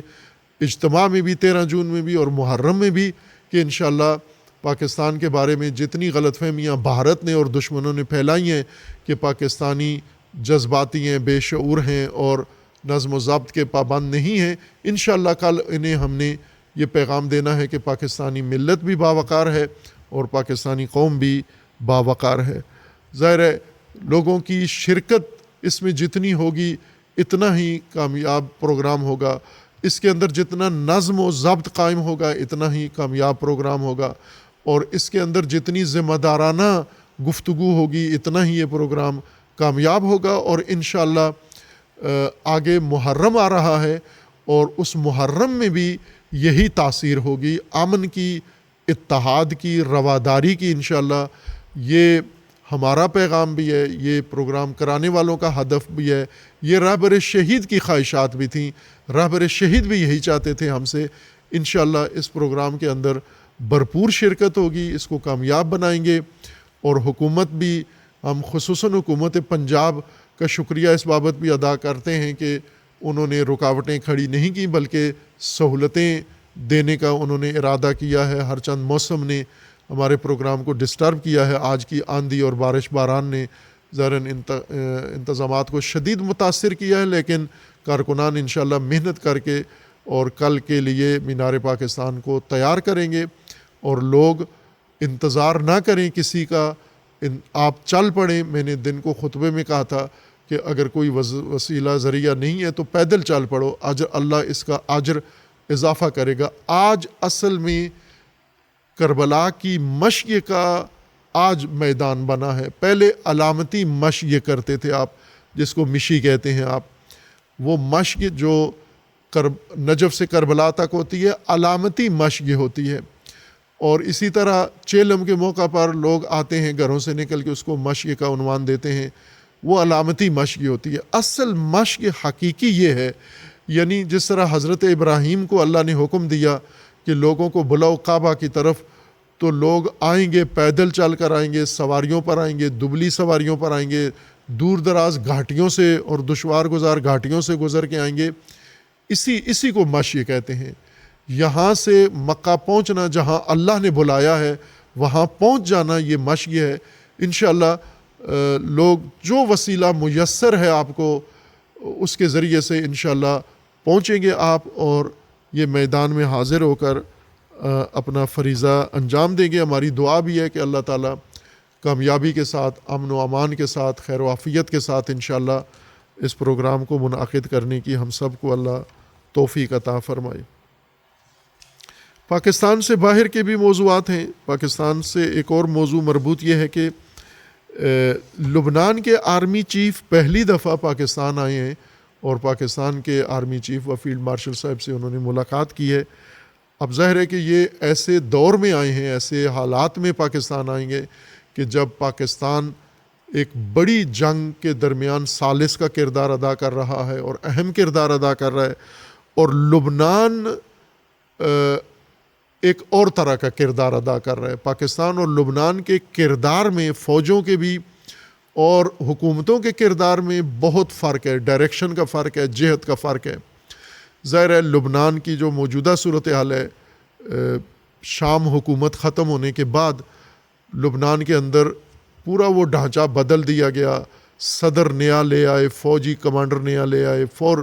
یعنی 3 ملکوں نے بیٹھ کر یہ فیصلہ کیا ہے لبنان کے بارے میں. سعودی عرب نے، امریکہ نے اور فرانس نے، سعودی عرب ان کو لبنان کا نیا نظام ڈیزائن کیا. اس سے پہلے لبنان کے اندر اثر رسوخ ایران کا تھا، سوریا کا تھا اور روس کا تھا. تو ان تین کی جگہ یہ تین ابھی لبنان کے اندر ہیں. لہٰذا ان کا پہلا مقصد اللہ کو غیر مسلح کرنا ہے، اللہ کی مزاحمت، اللہ کی مقاومت توڑنا ہے. یہ ان کا بنیادی ہدف ہے. اور فلسطین میں حماس کی مزاحمت و مقاومت توڑنا، کی مزاحمت و مقاومت توڑنا، یمن میں اللہ کی مزاحمت و مقاومت توڑنا. اور اس سلسلے میں ان کی نگاہیں پاکستان پہ رہتی ہیں، ہمیشہ رہتی ہیں، خصوصاً سعودیہ کی اور امریکہ کی، کہ وہ پاکستان کی طرف دیکھتے ہیں کہ اس میں آ جائے. لیکن پاکستان نے جو اعلیٰ کردار ادا کیا اور شروع کیا ہے وہ بہت عالی ہے. اس سے پاکستان کا وقار بڑھتا ہے کہ پاکستان، ظاہر ہے لبنان کا آرمی چیف آیا ہے تو وہاں کی فوج کارآمد فوج نہیں، ناکارہ فوج ہے وہاں کی. وہ فوج جو نہ اسرائیل کا مقابلہ کر سکتی ہے، نہ کسی اور کا مقابلہ کر سکتی ہے، صرف تنخواہ لینے والی فوج ہے، باقی اس کا کوئی کام نہیں ہے. اقوام متحدہ کی فوج اس کی جگہ آ کر لیتی ہے اور ملک کا دفاع اللہ کر رہا تھا اور ابھی بھی اللہ نے کیا ہے دفاع. لبنان کی فوج کا ملک کے دفاع میں کوئی کردار نہیں ہے، لیکن ابھی چاہتے ہیں لبنان کی فوج کو مضبوط کریں تاکہ اللہ کے اوپر قابو پایا جا سکے. اللہ کو کنٹرول کرنے کے لیے لبنان کی فوج کی مضبوطی کی ضرورت ہے. اور وہ مجھے نہیں معلوم، چونکہ کچھ اعلان نہیں ہوا انہوں نے کیا آ کے مذاکرات کیے ہیں، لیکن اس عالمی منظرنامے میں اگر دیکھا جائے تو وہ لبنان کی فوج کو مضبوط فوج بنا کر کا مقابلہ کرنا چاہتے ہیں. چونکہ باقی کوئی طاقت اسرائیل کا مقابلہ نہیں کر سکے، امریکہ کا مقابلہ نہیں کر سکے. ان کے گمان کے مطابق سید کو شہید کر کے کو ختم کر دیا ہے، لیکن اس وقت تو سوریا کا راستہ بھی کھلا ہوا تھا، ایران بھی اللہ کی مدد کر رہا تھا. آج تو کوئی بھی اللہ کے ساتھ نہیں ہے اور اللہ نے پہلے سے زیادہ مزاحمت کی، دفاع کیا ہے. تو اللہ کی طاقت کا ان کو اندازہ ہے کہ یہ ان کے بس کی بات نہیں ہے.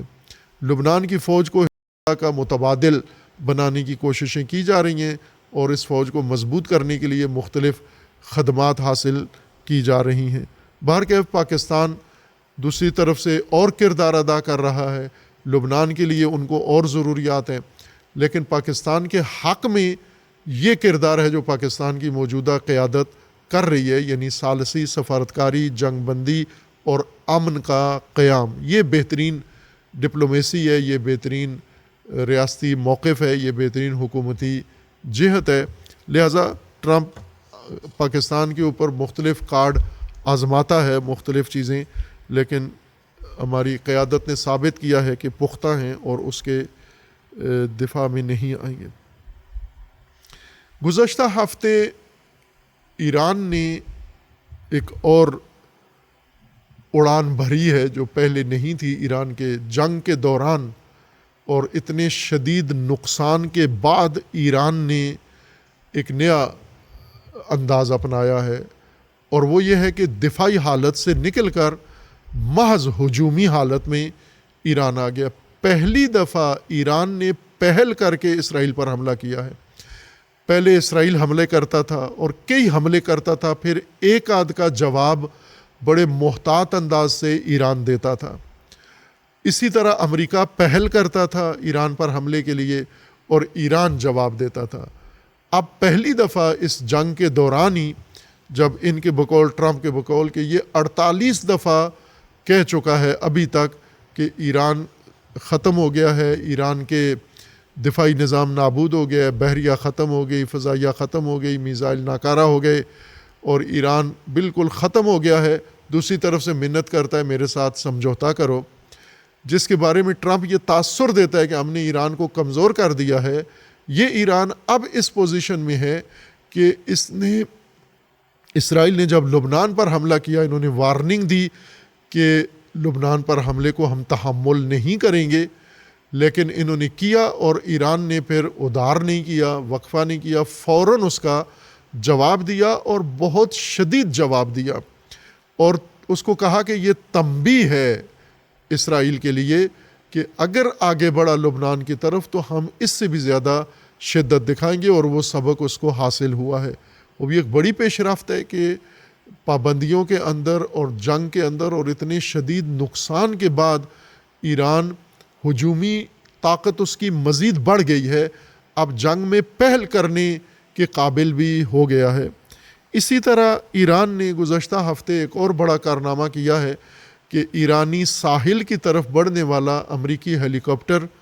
اپاچی جو بہت قیمتی اور بڑا پیش رفتہ ہے، اس کو انہوں نے میزائل کے ذریعے گرا دیا اور اس کی ویڈیو بھی نشر کر دی ہے، اور یہ بہت بڑا دھچکا امریکی فوج کے لیے اور ٹرمپ کے لیے تھا، اور ٹرمپ نے یہ خفت مٹانے کے لیے ایرانی ساحل پر حملے کیے، ایرانی چند جزیروں پر حملے کیے، اور پھر فوراً ہی مذاکرات پر آ گیا، اگلی دھمکی دے کے دھمکی چھوڑ کے فوراً مذاکرات پر آ کر کہنے لگا کہ آج کل میں ایران کے ساتھ ہمارے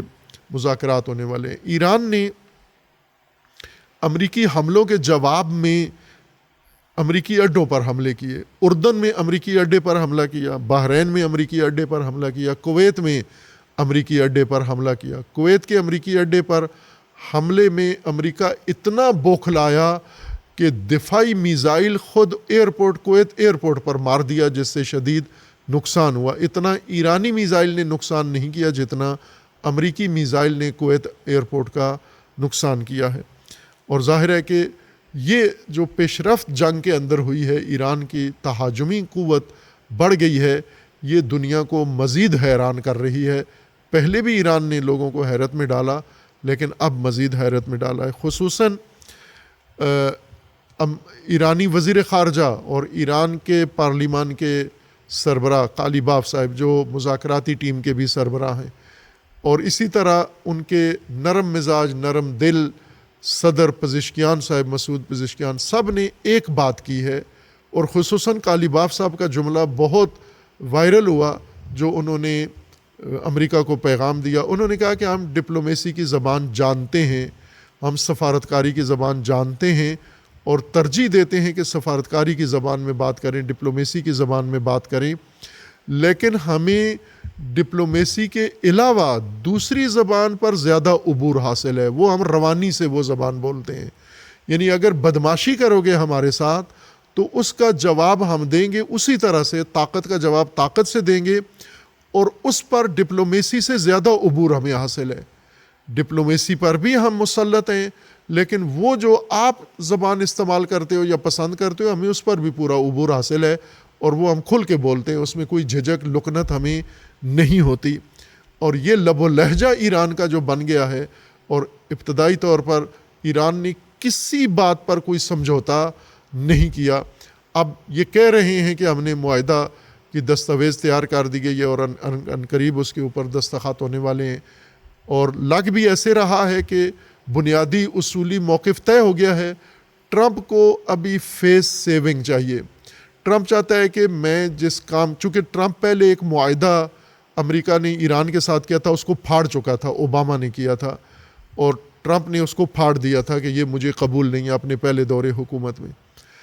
اب اتنے نقصان کے بعد، جنگ کے بعد، اب خود معاہدہ جب کرنے آیا ہے تو کم از کم ٹرمپ یہ چاہتا ہے کہ جو اس معاہدے میں ایران نے شرائط مانی تھیں وہ شرائط ایران ابھی مان لے، لیکن ایران اس معاہدے کی شرائط بھی ماننے کے لیے تیار نہیں ہے۔ یعنی ایران ٹرمپ کو کوئی ریلیف دینے کے لیے تیار نہیں ہے، کوئی عزت بچانے کے لیے تیار نہیں ہے۔ ٹرمپ کو مکمل رسوا کرنا ایران کی اسٹریٹجی بن گیا ہے، اور انہوں نے کر دیا ہے۔ ٹرمپ کی آبرو امریکہ میں ختم ہو گئی، دنیا میں ختم ہو گئی، اتحادیوں میں ختم ہو گئی۔ کوئی دنیا کا ملک باشندہ ابھی نہیں رہا جو ٹرمپ کا عزت یا احترام کرتا ہو، اور یہ ایران نے کیا ہے، بے آبرو کیا ہے اس کو۔ اب مذاکرات میں وہ چاہتا ہے کہ مجھے تھوڑی سی میری عزت رکھی جائے، اس کے لیے ایران تیار نہیں ہے۔ بنیادی چیزیں غالباً طے ہو گئی ہیں، لیکن یہ ایک مسئلہ ابھی جو ٹرمپ ایران سے تھوڑی سی عزت مانگ رہا ہے، اتنے یعنی رہبر شہید کر کے اتنے کمانڈر مار کے اب ایران سے عزت کا سوال کرتا ہے کہ میری عزت کا خیال رکھیں، میں الیکشن ہار جاؤں گا، میرے خلاف عدم اعتماد آ جائے گا، فلاں ہوگا، لیکن ایران اس کو یہ سہولت دینے کے لیے تیار نہیں ہے۔ یہ بھی ایک اہم موضوع ہے جو اس وقت عالمی حالات میں آمادہ ہے۔ ایک موضوع بھارت کا ہے، بھارت سے مربوط ہے کہ بھارت میں مساجد اور مدارس مسلسل مسمار کیے جا رہے ہیں،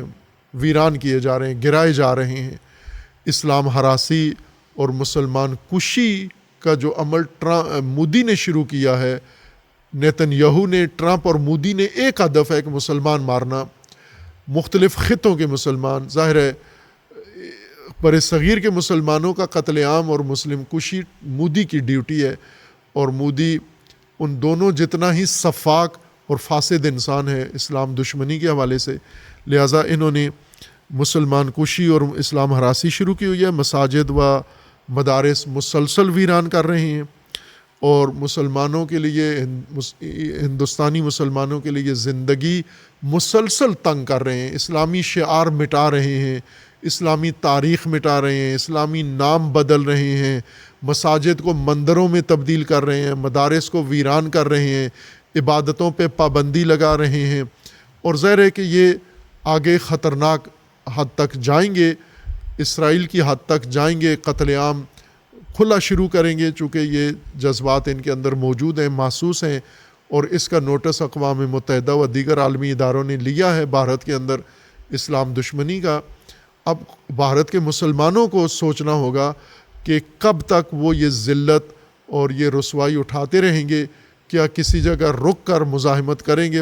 روکیں گے اور اپنے دفاع اور اپنی اگلی نسلوں کے لیے کوئی اہتمام کریں گے؟ یقیناً کریں گے، انشاءاللہ کریں گے، اور کر بھی رہے ہوں گے، لیکن اس کی باہر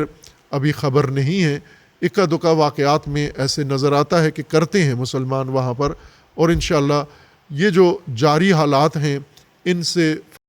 سے ہندوستانی مسلمان سبق حاصل کریں گے، ایرانیوں سے، لبنانیوں سے انشاءاللہ سیکھیں گے، اور ہندوستان میں اپنا دفاع کریں گے اور اپنی نسلوں کو محفوظ بنائیں گے انشاءاللہ۔ اللہ تعالیٰ